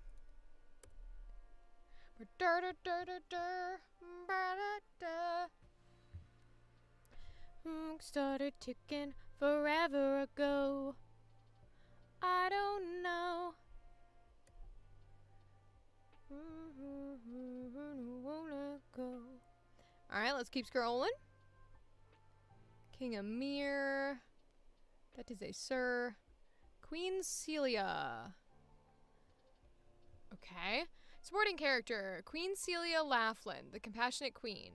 The Queen of Elysia, loved by most of her subjects, known to be compassionate and caring, will often visit the middle-class citizens, but rarely ventures into the slums. Okay. So, we'll probably go a little bit lower here for this. Since she's supposed to be older. Let's give it a shot. Amir, what are we going to do if they don't find her in time? We have a month until King and Queen Fae arrive for the wedding. I can begin the planning without Alicia to avoid any suspicion that she has vanished. But people will eventually start to ask questions. Talon, control your temper! Emir, what are we going to do if they don't find her in time? We have a month until King and Queen Fae arrive for the wedding. I can begin the planning without Alicia to avoid any suspicion that she has vanished, but people will eventually start to ask questions. Talon, control your temper. Alright, cool. Just a motherly figure being motherly, that's all. Why keep fighting? Why keep fighting? The clock started ticking forever ago. I don't know. And it won't let go. Why keep fighting? Why keep fighting?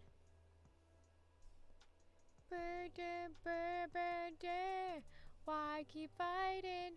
Why keep fighting? Put your hand, like the something on TV. Oh my god, brain. Why? I know the song too. I know what the song is. About to look up lyrics just so it stops giving me a whole ass tune without the fucking lyrics. Oh, this is how the worlds go. MP3, Rachel, thank you. Now I gotta find the casting call again. This is Lady Fae. And this character is Celia. I think she's Queen Celia, so I'm gonna put Queen. Queen Celia. Why keep fighting? Why keep fighting? Alright.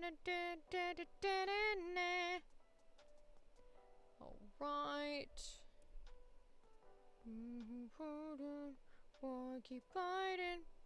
Alright, who's left in this casting call? Prince, Talon, and extras. Okay. A lot of extra roles for other series. If you'd like to be considered, please read the following lines. Cool! We can do that. Alright.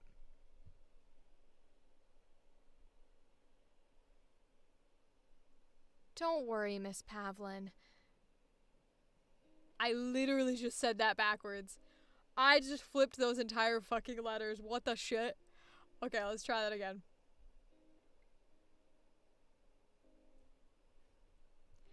Don't worry, Miss Palvin. I'll take good care of him until you return. He's busy, you old fop doodle. Now bugger off. Viana is amazing. She took that dummy out with one strike. I'm sorry, Mrs. Please let me go. Don't worry, Miss Palvin. I'll take good care of him until you return. He's busy, you old fop doodle. Now bugger off. Viana is amazing. She took that dummy out with one strike. I'm sorry, Mrs. Let me go. I'm gonna leave it, but I straight up just added words that weren't there. This is really just the type of day it is. I really said, please let me go. As if there was a please anywhere in there. But it's fine. It's how things go sometimes. Sometimes you just gotta face the world alone. And you gotta do what you gotta do. Sometimes you hate your life, and that's okay. You just got to keep going. Why keep fighting? Why keep fighting? Do-do-do-do-do. The clock started ticking forever ago. Do-do-do-do-do. I don't know, but we won't let go. Enter. Wow, wow, wow, wow, wow, wow, wow. Why keep fighting? Why keep fighting? Okay, now we go to the email that you don't get to see. And I say, Marla here.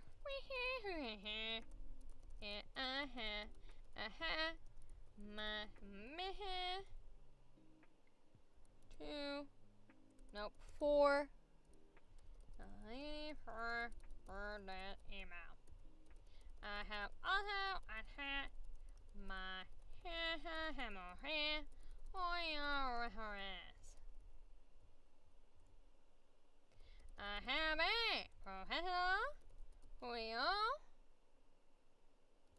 set up, including a and a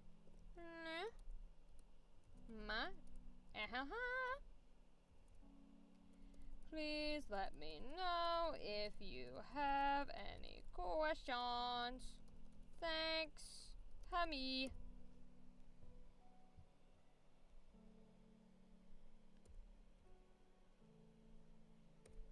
Okay. Now we attach everything. And I gotta go find it, so it's Lady Faye. Okay, we attach all of these. Wha-bam. Don't let go. Wah, wah, wah, wah, wah, wah, wah. Wah, wah, wah, wah, wah, wah, wah. Why keep fighting? Why keep fighting?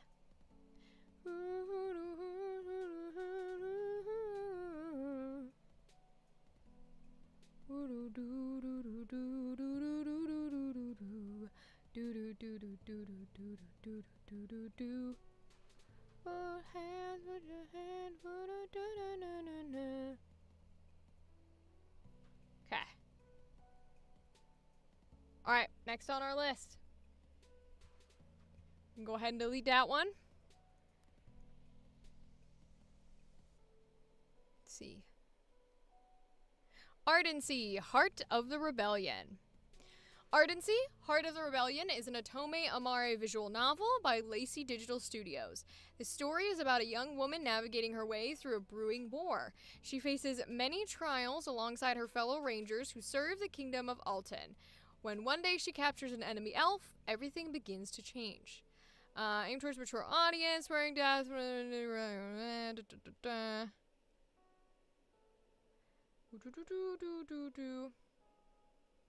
Okay, so we'll take the email. Okay, we want MP3. Character name, our name. Okay. 3 takes. Got you, got you.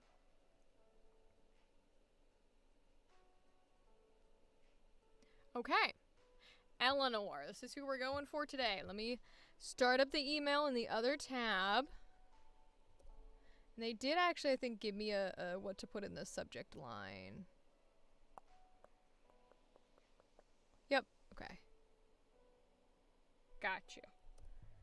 Burner, burner, burner, burner, burner, burner, burner, burner, burner, burner, burner, burner, burner.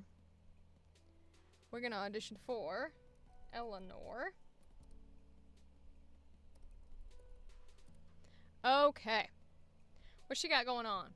Description: female, bubbly, fun-loving, and silly. Feminine, medium, high-pitched. All right, let's go high with it.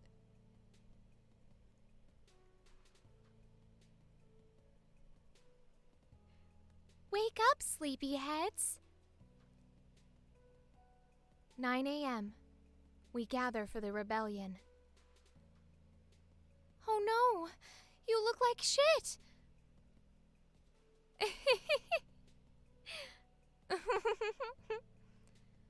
Oh. Oh. Huh.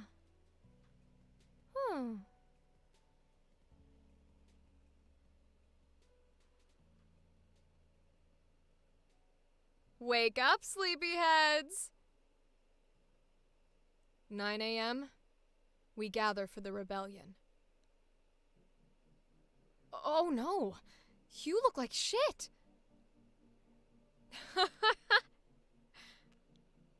Ugh.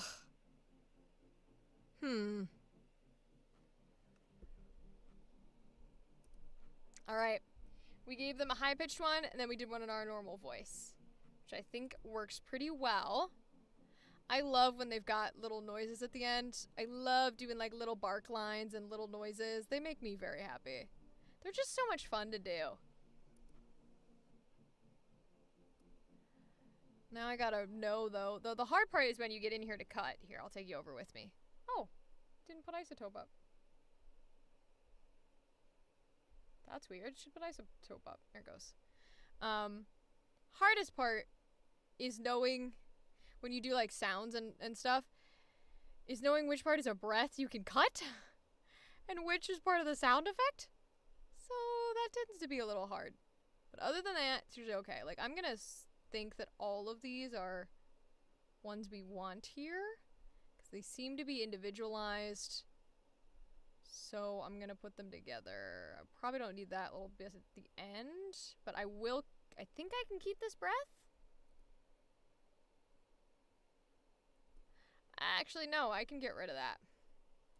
See, this is what I'm talking about. It's like I didn't need that breath, but I didn't know because we were doing effect lines.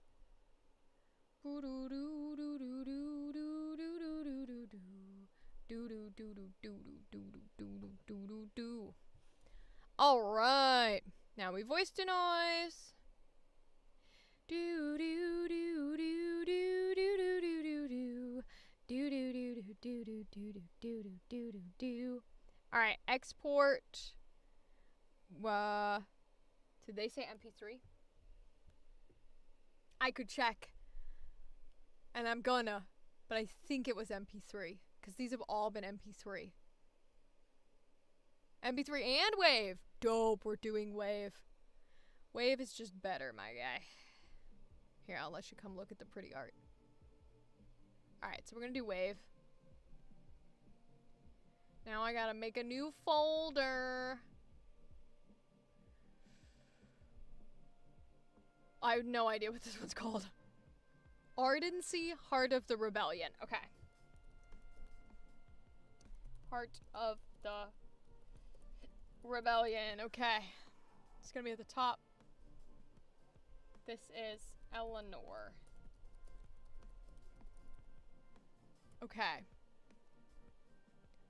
Cool, cool, cool. That's one done.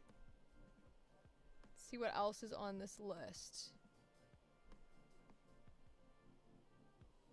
Okay, that's a guy. Oh, that's it. Cool. Well, then I'm going to take a break here. And I will be right back. We're going to do more auditions. Just this time through Casting Call Club. So, I'll see you guys in a few minutes.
Okay, my friends, we are back in action.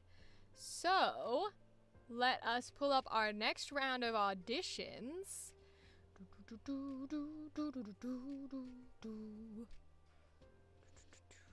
Okay, so we're gonna go off of Casting Call Club for this next set. So, I'm gonna close this, and I'm going to open this guy. All right. So our first one is going to be Zeta Wolf, First Bite. Looks like it is a visual novel for 2024.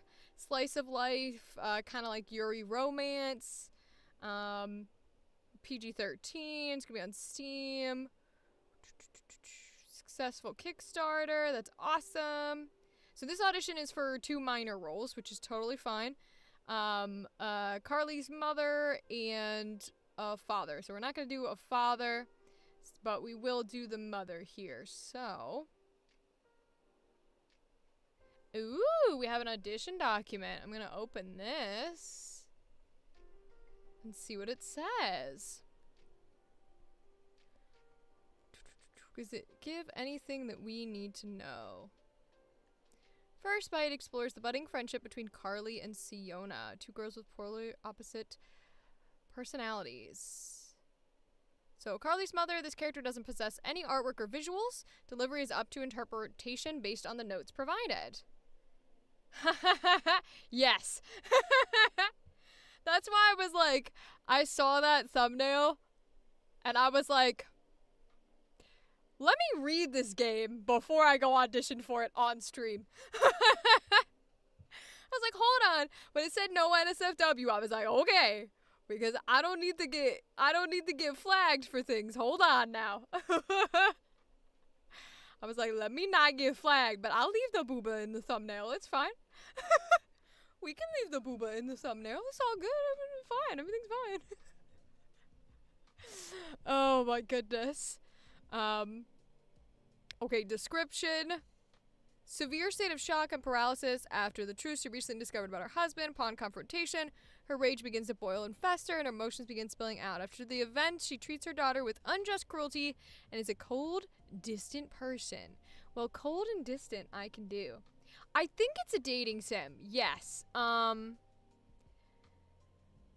what it's a visual novel, but the visual novels are usually... Yeah, see, it doesn't quite say, does it? There's teasing, so it's gotta be, right? Even in the reference document, it doesn't really specify.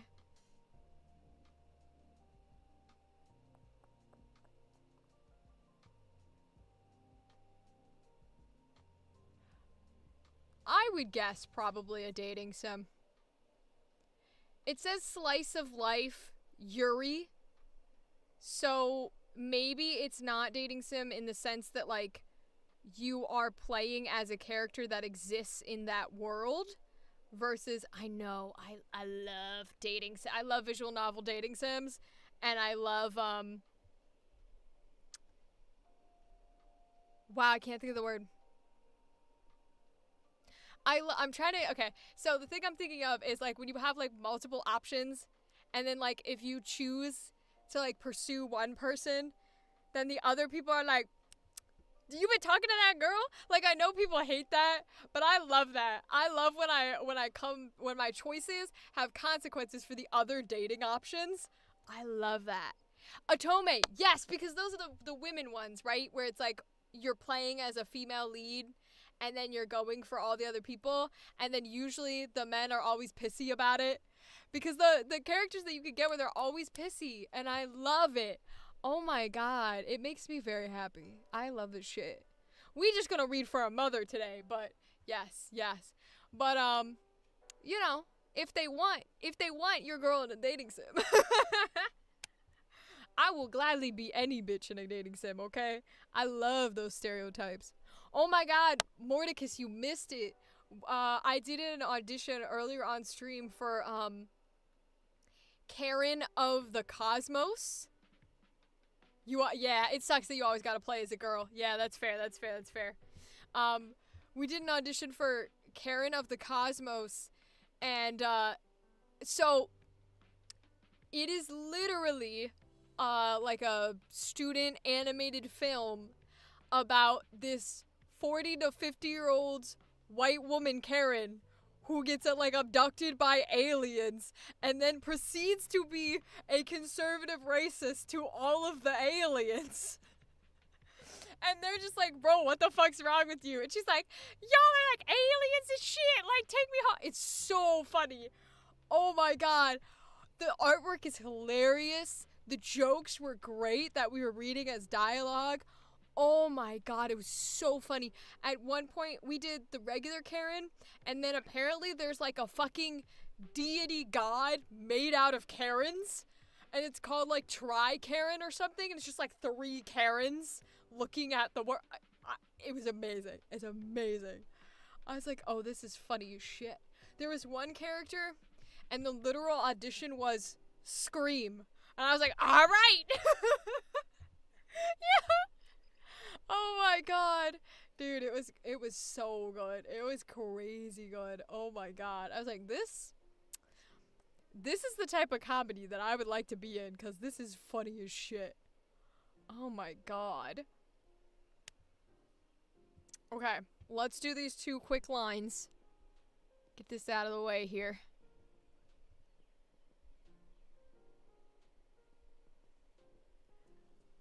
Honey, you're late. Did you think I wouldn't notice? Nothing fruitful will come from associating with men. I have tried to teach you that. You are much stupider than I was led to believe. Honey, you're late. Did you think I wouldn't notice? Nothing fruitful will come from associating with men. I have tried to teach you that. You are much stupider than I was led to believe. Literally, like, what the fuck? Thanks a lot, Mom. Damn, okay. She said, what if we were just an emotionally abusive household? I think that's the way I want to run my child. You know, I think that's the way I want to run my house. It's just emotionally abusive. And unfortunately, that's the thought process of many mothers. I don't know how they get there, but they get there. Oh my lord. It's a good old time. Okay. I mean, if there's anything I can be, it's cruel. I know. It's a little too real there for a second. I was like, okay. All right, honey. No need to we play games to escape, especially dating sims. I don't need you bringing real life baggage into my dating sim. What are you doing? Oh my lord. Okay. Raise this up. Do you know that you have to, you are a nerd. Do you know I want to say it's the Discord song. The part that's stuck in my head. I barely know the words, like literally not at all. And the thing that's stuck in my head is like, the clock started ticking forever ago. Why keep fighting? Why keep fighting? That's the only words I know. No, it's not FNAF. I think it's oh my god, I was about to fucking say some shit. I genuinely found out about it through fucking like My Little Pony.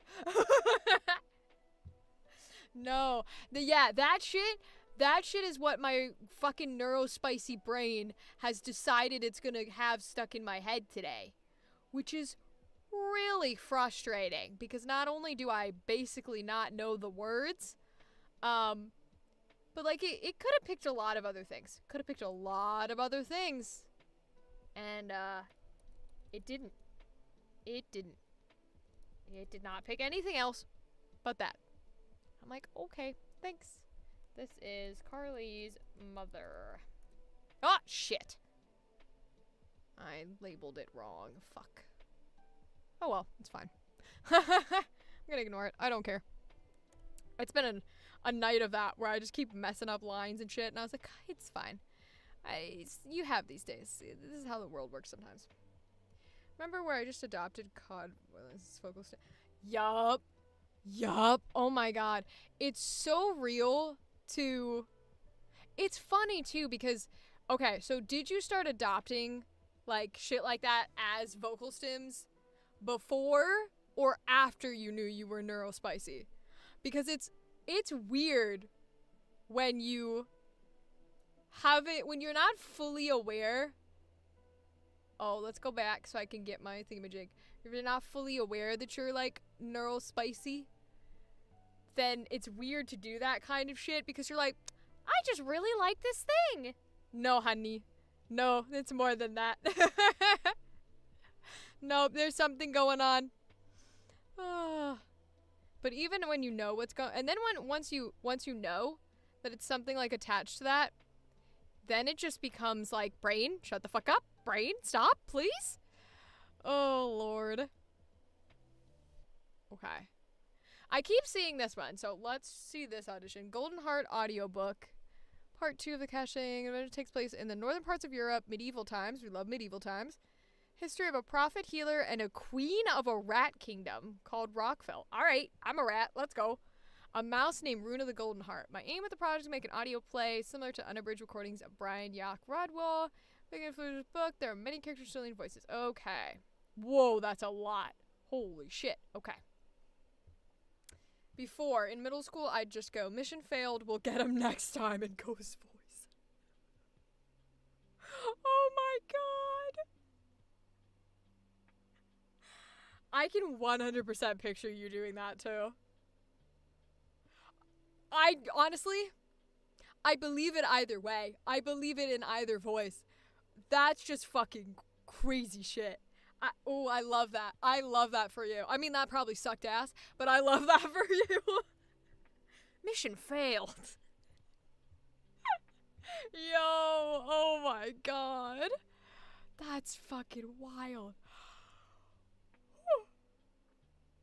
I need some caffeine. Hold on. Oh, I got me some Diet Pepsi in a jar.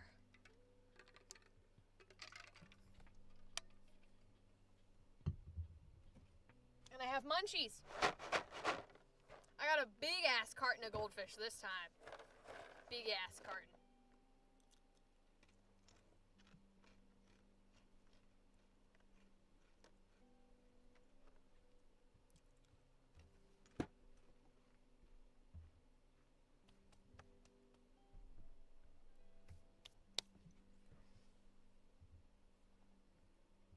That's true.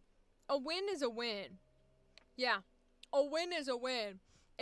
You didn't know it yet, but your little neurospicy was helping you with your transness. And sometimes we gotta thank our little neurospicies.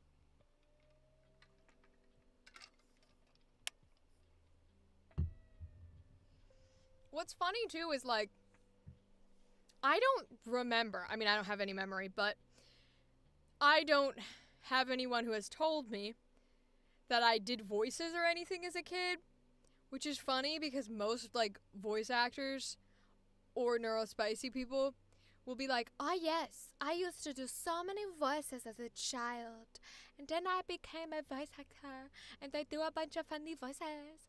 And I'm like, I'm pretty sure I just screamed. I'm pretty sure when I was a child, all I did was yell.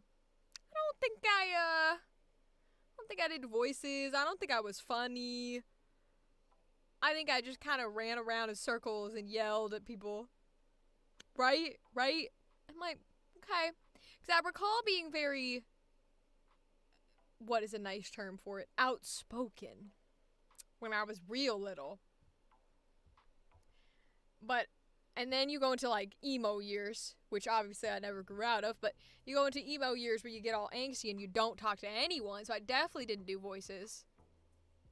You were a little old ass man. Elaborate. Elaborate while I do this audition, because you need to elaborate right now. I want exact details on how you were a little old ass man. Give it to me. Down to the T. Down to the shoes you wore. This is a hedgehog. Hedgehog. Oh my god, today is a day. Hedgehog mother. Hardworking mom. She gets exhausted. Optimistic, emotional support of her husband. Okay. I'm gonna do this while you think of things and tell me.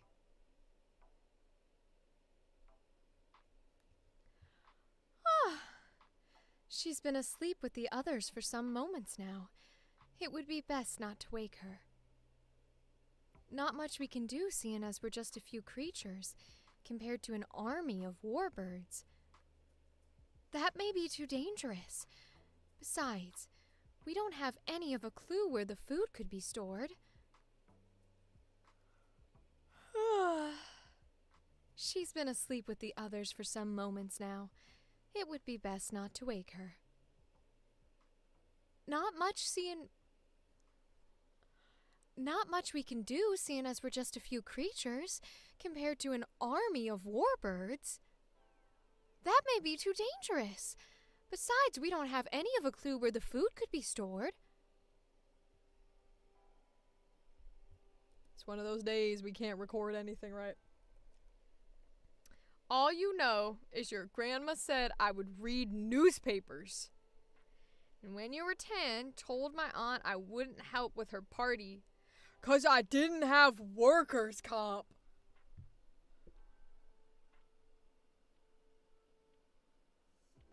Damn. Damn, you weren't just an old ass man, you were a Newsies kid. Like, you didn't know it, but you were like the paper boy from the fucking 1920s who runs around and is like, we deserve compensation! No work without pay! Which is like a good thing. You have been a union man since day one. Good for fucking you. Good for fucking you. Be a union man. We need 'em out here. Bro, that's god tier shit. That's so funny. Genuinely. Like, I believe it too. I actually fully can see you as a little kid running around. Were you, did you have like, were you like a kid that had the braids? Like how dressed up did they put things in your hair? Did they like try and girlify you, you know, when you're really little and they try to like do your hair and put things in it and make you like little dresses and stuff, and yet you were sitting here reading the newspaper and like pink frills and little bonnets and whatever?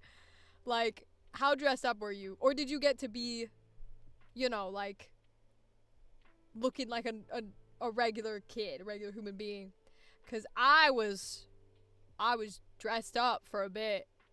They couldn't do it for very long because I'm loud as fuck, and didn't take very long before I was like, no. I think it was like 2 or something, and I was like, no, I will not wear this. You currently have a lot of hair, don't you? So I can imagine it got done, because I feel like there's no way in hell any fucking mother sees their child with that much hair and goes, I'm just gonna let it free flow in the wind.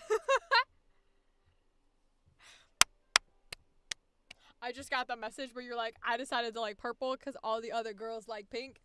That's correct. I did the same shit.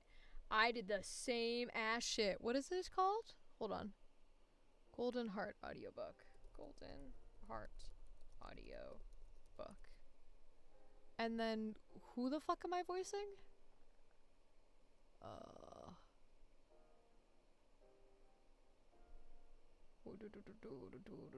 What's your name, bitch? Pearl Spinewood. I hope that people never go back. People who I get cast in projects for, I hope they never go back and watch these VODs, to be honest. Because I never mean things negative towards them. It's just kind of my way of speaking. Okay. Oh, you just cut it. You just cut it. Okay, okay. No, fuck you, Mordecus. Fuck you, bro. Eat my shit. Get out of here. Actually, don't. Please don't leave. I'm lying. I'm sorry. I'll beg. Don't come back. Don't leave. Please keep editing my videos. Wait. But I was exactly the same. I refused to like pink because all the girls liked pink. And I refused to wear dresses because all the girls wore dresses. Now, when I was real little, I still didn't like pink, but I did wear, no, I was in a pink dress when I was like 4 or 5. What? You know what happened? I figured it out. Hold on. I figured it out. I know the secret to masculinating your ladies. That sounds bad. Shouldn't say that. Why is my shit not on here? Oh, because I'm in the wrong one. Okay. Golden.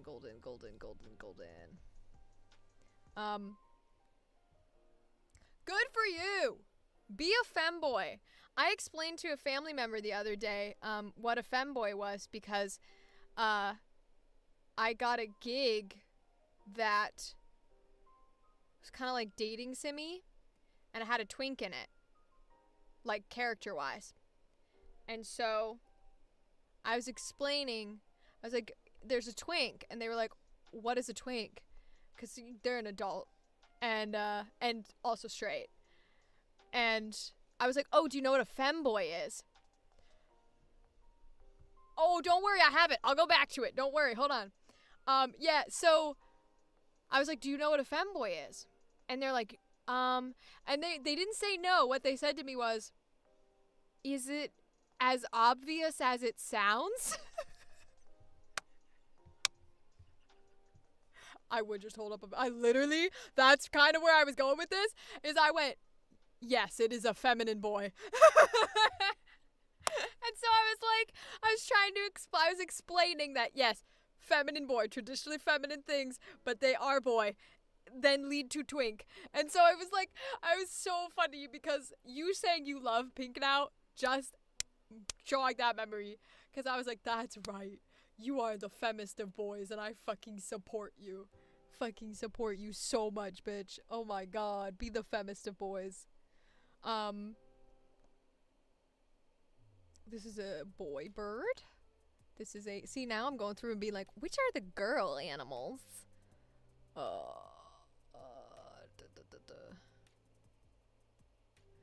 Yo, what the fuck? Stop giving me all the he's. She. Okay.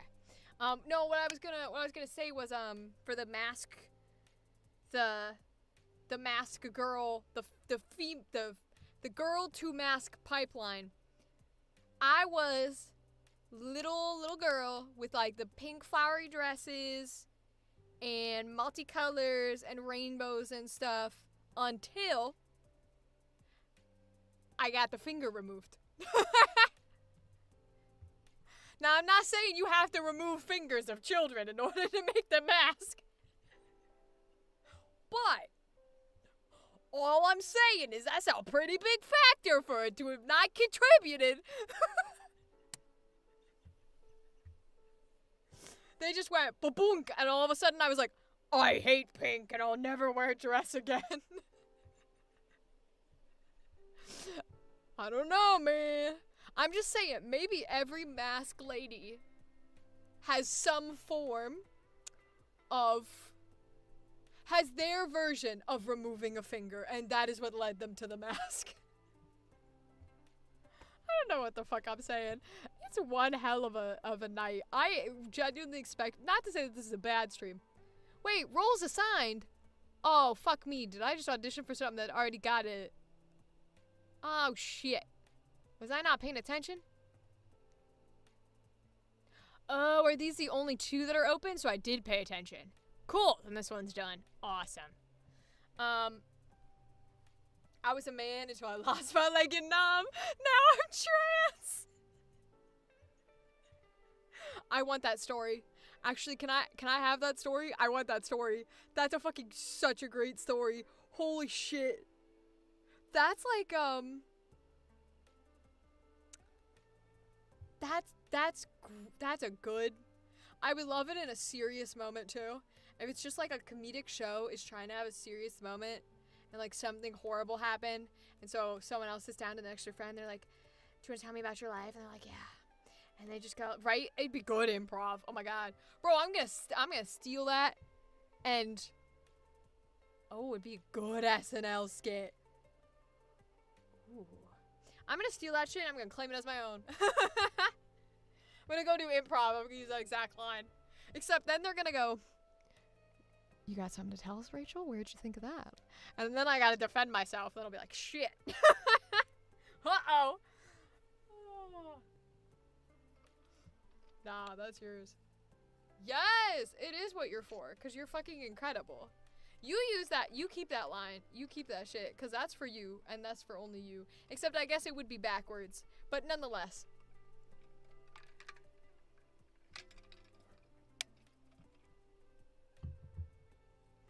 Oh. Lie. Just lie. Got an anonymous person who does all my shit for me. That's like, I mean, you already do a shit ton though, because every time I start doing my short form content and then I have to open up the editor to start editing it all, I sit there and I'm like, and I hate my life. I can only get through like 6 max in a day, and that's nothing. That's like 2 days of content for short form, and I hate it. So you do some fantastic fucking work, because I don't want to do it. Oh my god. Oh my god. I mean, short form in general is just annoying. But, like, editors charge the same amount to do short form that they do to do actual videos. But, like, also nobody's gonna... I have, like, what, 100 followers? No, that shit don't happen. I'll do it myself. I will suffer. It's fine. I don't mind suffering. I can suffer. I guess I have to mind suffering. By definition of the word suffering, you have to be upset that you are suffering. Huh. Nope, not gonna put my brain on it.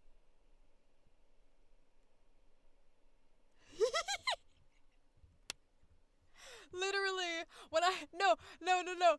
Every time I talk about my neurospicy, it's just you. It's just you, like, inside out with a little dial going like this in my head. You're the neurospicy, but nobody knows who you are. So, they don't know that it's just you. It's just you. Oh, my lord. A British news reporter? Well, shit. I can do a news reporter, but a British one? Can I combine them? If I go up here into the British for Link. Thank you, Cooper. The protesters have taken over the streets. The police and the National Guard are nowhere to be seen. Kind of. Just you. Just some guy. You are an enigma. You will forever be a faceless... Until you don't want to be faceless. But, yeah, you'll just kind of be like faceless entities. I'm just gonna do it. It's not quite a reporter voice, because the reporter voice is, thank you, and alive at 10. We will be seeing how many people died today. Like, that's reporter, but I'm just gonna give it. Fuck it.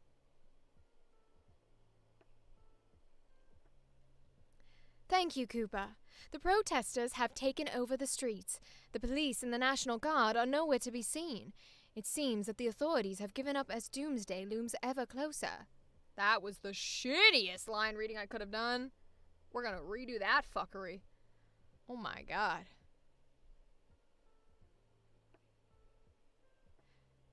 Thank you, Cooper. The protesters have taken over the streets. The police and the National Guard are nowhere to be seen. It seems that authorities have given up as doomsday looms ever closer. Thank you, Cooper. The protesters have taken over the streets. The police and the National Guard are nowhere to be seen. It seems that authorities have given up as doomsday looms ever closer.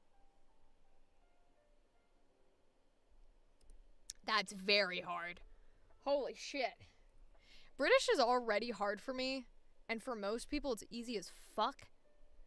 But because I did Irish first, my British is really hard to hold.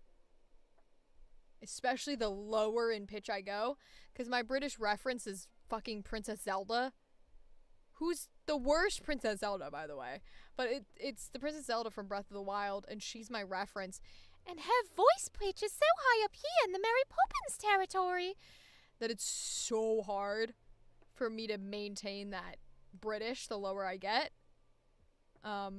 But you know what? Fuck it.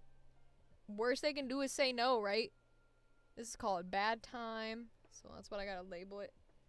Bad time. It disappears on me. Where did it go? I don't know where it went. Okay. Bad time. British news reporter. And then my name. Okay. You can do the shabby, like, poor people Brit accent. Oh, is that Cockney? Is that what you're talking about? The one that's like, "Hi, governor, what are you doing here?" Or is Cockney like old-timey and not poor? Because I don't remember which is which. Forever ago. That's more old-timey? Okay. What's the poor one then? I probably shouldn't tell you to like write in phonetics in the chat, but is there maybe an example of a person or a character? Forever ago. God damn it, brain. Supporting actress.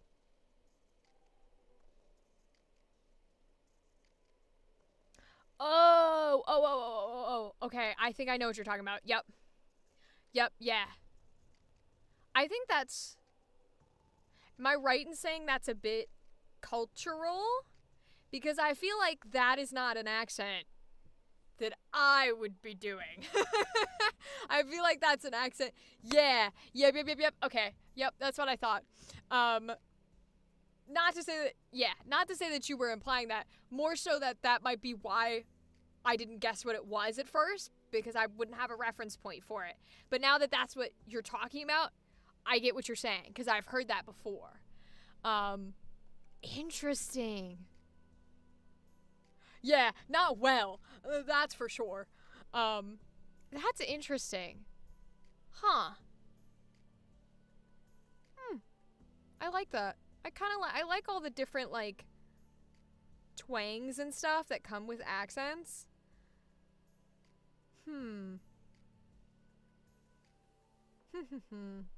Alright, let's do one more British lady. I like to do all the paid ones, even if I'm shit and not what they want, because you never know. It's almost 3 hours in. They won't watch this video. It's fine. But if you do, you're great. I love you. No one ever wants the Harley Quinn voice anymore. It's sad.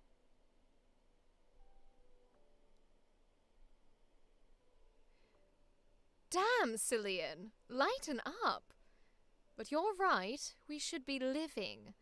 Now's our chance. Literally nothing matters for once. We're gonna die anyways.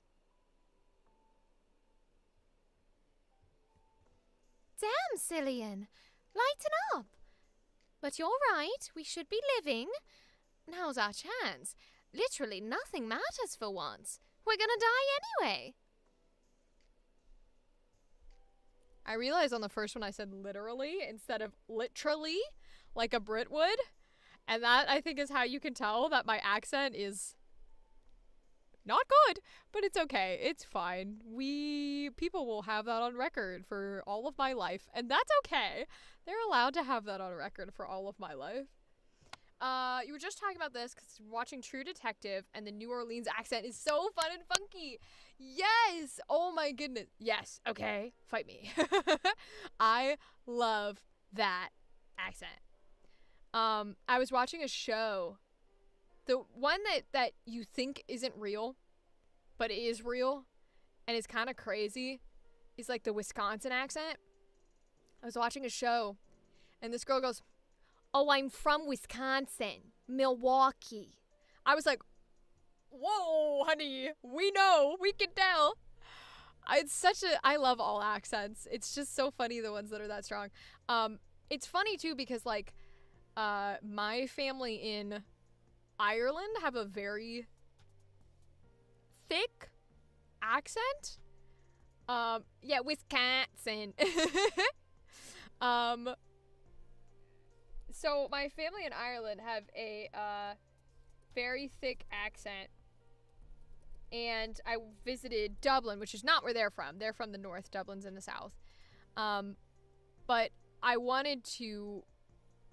It's always interesting when I talk to people because you want to avoid, like, stereotypes and stuff, and you don't want to say, like, people sound like this, or you don't want to do, like, an overdone accent. But my family is the Irish accent. That sounds like, oh, darling, why are you doing that to yourself? Like, it's very Lucky Charms. And so it's funny to me because I will do that accent sometimes for Irish, and I'll get people who are like, that's not what Irish people sound like. And I'm like, should I call my relatives? Because they sound like that. Like, not everyone, of course, right? But they sound like that, all right? Not I wish Irish people were real. Oh, that's the best fucking quality comment ever. Holy shit. Yeah, they're just not real. Sorry. Leprechauns, Irish people, all fake. Don't exist. I would know. I'm a leprechaun, so I would know. I would know. I'm Irish, and we don't exist. We're not real. I'm a figment of your imagination, actually. You are hallucinating me right now. And all I have to say to you as your hallucination, just a very simple thing. Think bigger. Why would you hallucinate me? Of all things, you could have cool vampires. You could have, like, crazy ass creatures. You could hallucinate the King of England. I was gonna say the Queen, but she's fucking dead. You could hallucinate the King of England, but you hallucinate me. Why would you do that, Mordecus? First spice. Santa, Tooth Fairy, Irish people. All fake. It's how it goes, you know? Santa, Tooth Fairy, Irish people. None of them exist. I'm sorry. It's how life goes. Thanks. I appreciate you manifesting me into existence. That's very nice of you. Oh my lord. Oh my god. This line of dialogue. This project isn't drowning in emo. I'm sorry, but I can't audition for your project if it's not drowning in emo.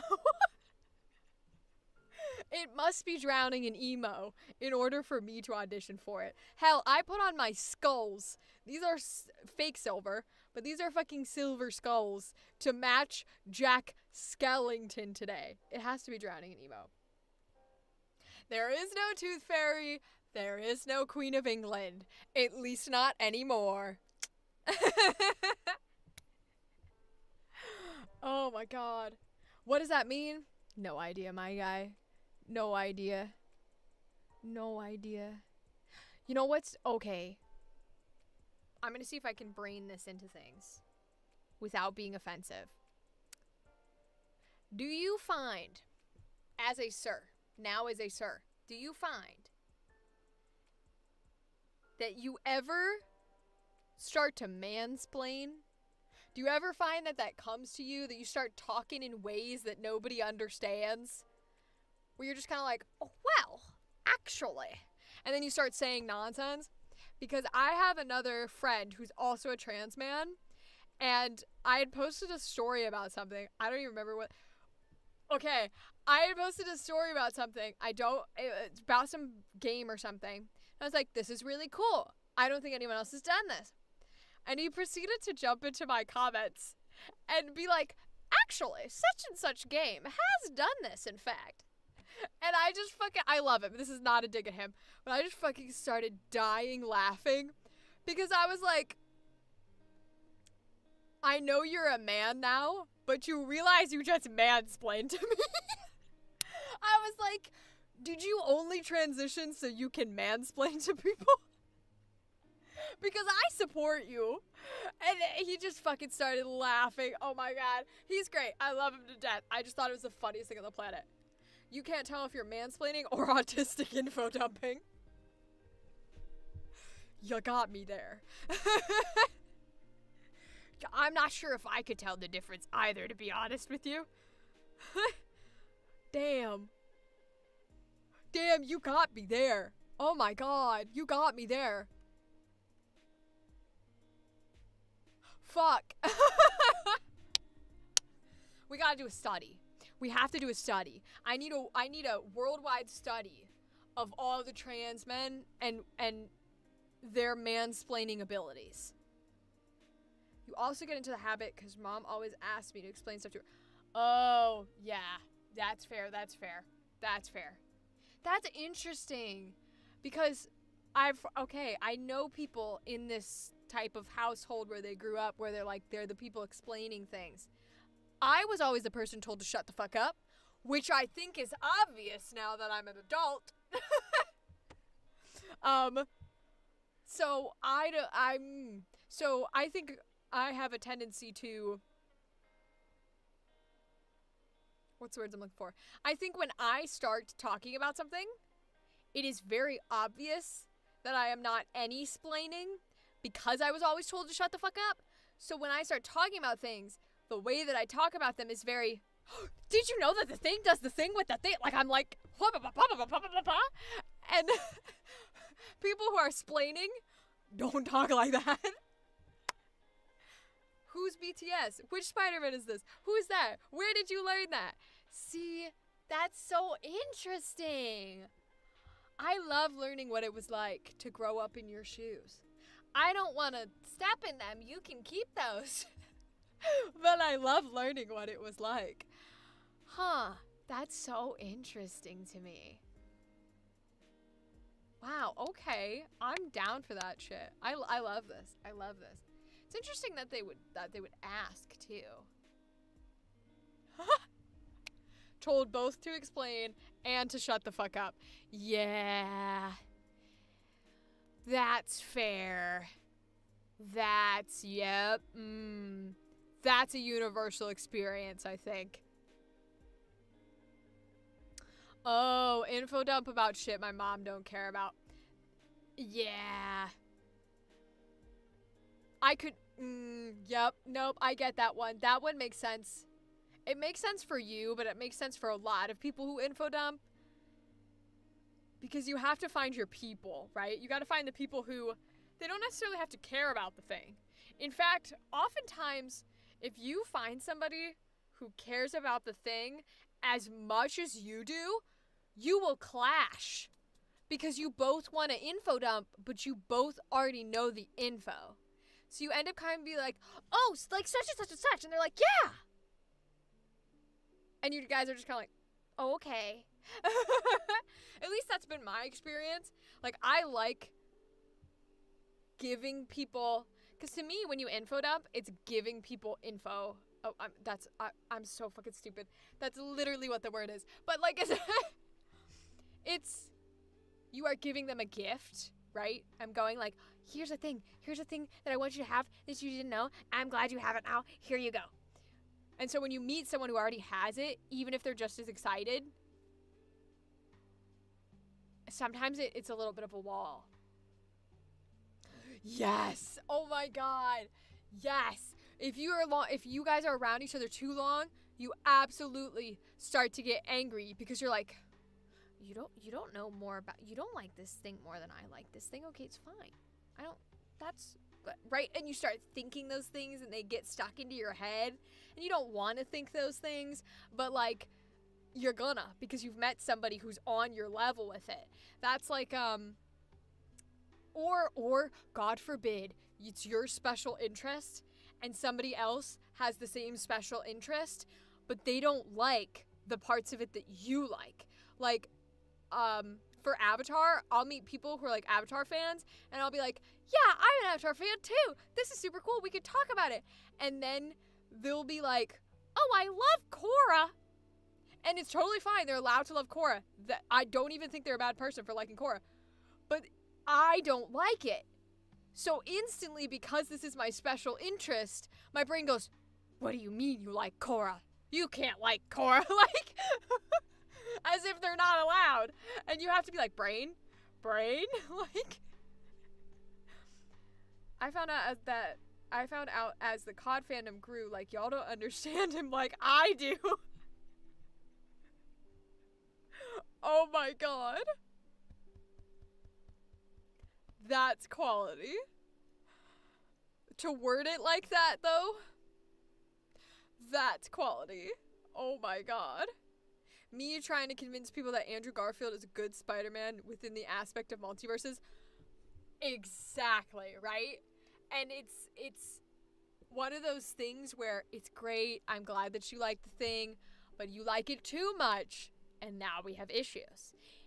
The best is when you find someone who has an adjacent special interest. So, like, your special interest is Spider-Man, their special interest is, I don't know, what's another Marvel superhero? Captain America. So you both can talk about, like, Spider-Man and Captain America, but you can sit on your lines of being like, I'm the Captain America person and I'm the Spider-Man person, but we both can enjoy all the Marvel shit together. That's the best kind. Those are the people you gotta find. Those are the people. Those are the people. Absolutely, absolutely. Like, I find that, because for me, that kind of goes that way in, like, it's kind of that way in shows, but not necessarily, like, there's sometimes categories, like Avatar or, like, you know, Batman or whatever, but for me, there's the form of it in, like, how you experience content. So when I experience shows and video games and content, I am the bitch because of what I do and because of who I am, who will sit there and go, did you see how she very subtly looked at his nose instead of his eyeballs, and then she said it in this way that conveys this kind of emotion? And I get all, like, up in nitty gritty with that kind of special interest into shows. Yes, right? But that means that whoever, like, I cannot enjoy a show with somebody who, A, completely doesn't recognize any of it because, whoop, it's over your head, we can't chat now. B, recognizes it because now I can't tell them about it because they already understand. So you gotta find that person in the middle who's like, oh, I see what you're saying. Did you hear the music in that scene? And then you've got good blending. You can hold hands and be lovers forever. Oh my lord.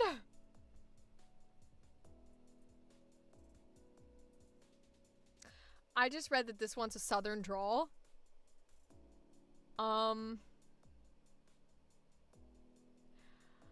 The only, like, southern people are gonna kill me, southern drawl I can do is, like, Princess Tiana. And she's Louisiana. I don't know if... Alright, let me go find someone that I would audition for. Okay. If my grandson said this about my kids, I'd listen to your goddamn grandparents, you hear? Think about it. Would you let someone taint your kid's funeral? Nope. Nope. Nope. I think we have to skip this. Wow, did you see how every time he enters the room, she starts doing something? That's how you know something's up. Right, guys? Guys? Literally me. I feel you so hard. Oh my god. That's me sitting down and analyzing the fucking shows and posting them to my Instagram diary, I swear to god. I think I'm gonna skip this one. Normally I audition for basically everything that's paid, but the lines sound very Texas, and I could do the Tiana accent, but I'm a little worried with this one. I don't know that it quite fits.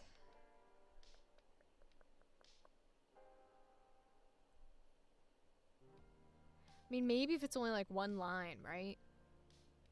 Come on, John, let him speak. 'Cause it's the Princess Tiana accent that I can do. It's a little bit of Louisiana, but it's slow Louisiana Southern.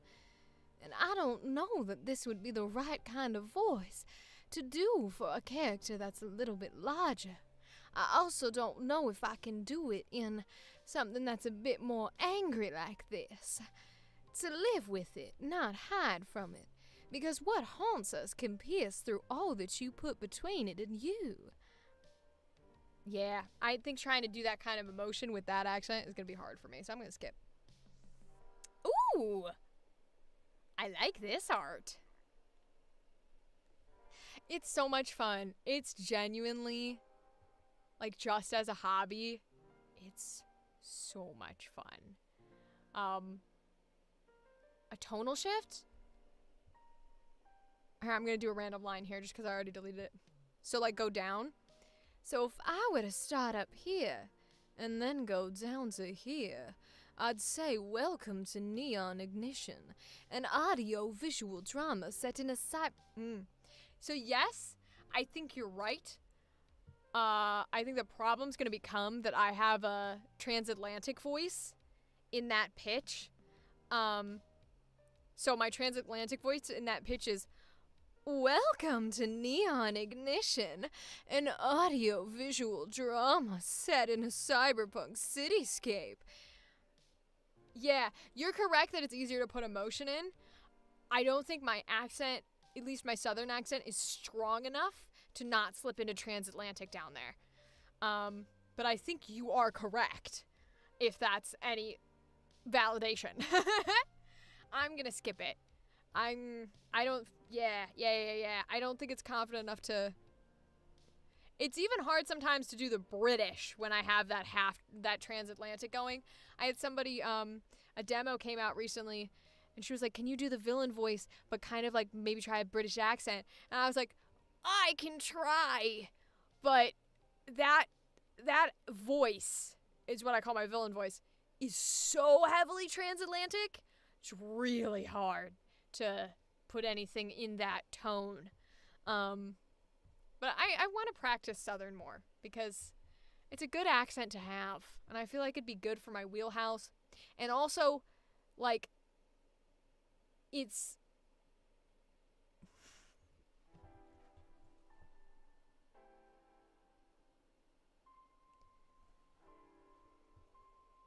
Yes.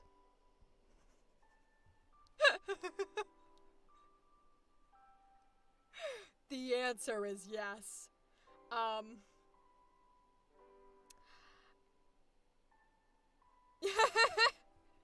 Listen, that voice is, she can be straight, right? Because she can be very, like, straight seductive. But do I imagine saying that to anybody but a gay? No. She is the seductive villain, though. So that is the voice that I go to when I'm trying to do seduction. So I'm very much like, oh, don't you want to see what's underneath the dress, baby? But it's... Do I imagine a man? No. The Disney lesbians. Yes. Yes. Yeah. Yeah. She's got a, I don't know. Transatlantic is so fun. It's also not a transatlantic accent or pitch that people don't usually hear. Transatlantic that you hear usually is, Marilyn Monroe. It's so nice and welcoming to meet you today. Thank you for stopping by. That's usually your transatlantic. So it tends to be a lot higher, tends to be a lot softer, Tends to be a little more nasally. but for me, That's my Louisiana Southern, darling. the Marilyn Monroe one, oh yeah. So that's transatlantic. So what happened was, the Brits came over here, made America independent, but they were still British. So they still had I'm a hotty British accent. And then over time, as, you know, we had a civil war and shit went down, the accent slowly morphed into what sounds like higher class. Again, this is in quotes. And has a few of the ah sounds instead of the a sounds, like fantalize, right? Or, I don't know why I chose that word, or like fantasia. if it has a few of those vowels still, but the rest of it is very American. And so it's a little bit like this, because that's where you put it when you do British. You just add in the nasal and it becomes transatlantic, because it started to morph from the original British mixed with a lot of the Southerners, because the South, and because they had slaves and actual indigenous people, all of the accents around them started merging. So it went from British to that British merging with, oh, it's so funny. Transatlantic is hilarious. That's why I love it.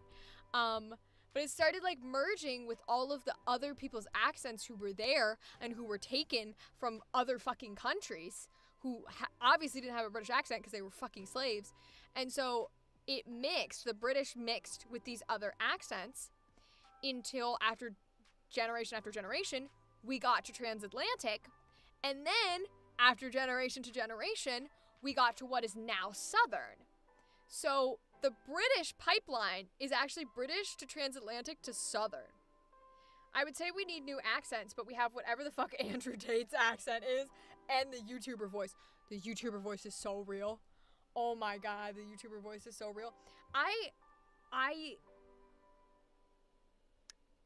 don't think I do it. I think I can put on the tone of a YouTuber voice. I don't think I do the YouTuber, and that's a good thing. I don't want to do the YouTuber voice. But the YouTuber voice is crazy, man. That shit's wild to me, that just everyone sounds exactly the same. I mean, I get it. That's how newscasting works, right? That's true. Although, to be fair, Matt Pat was doing it first. Matt Pat was doing it first. And now he's retired, so he's allowed to do whatever he wants. He can raise this little baby boy, and he can be retired. Although he's not really retiring. Because I watched, like, a recap. I think it was, like, Ludwig or somebody did a recap of that retirement video. And what he says in it is quite literally, I'm not going to be the voice you hear on Game Theory anymore, and I'm not going to be the visual you see to host the Game Theories. But I'm still going to be here for some live streams. I'm still going to be writing plays. I'm still going to be making content. I'm still going to be overseeing scripts. Like, he didn't retire. He did not retire. All he did was say, I'm going to stop being the main host. Like, but I fucking love that man. That man is me, but with Diet Coke addiction instead of a Diet Pepsi addiction.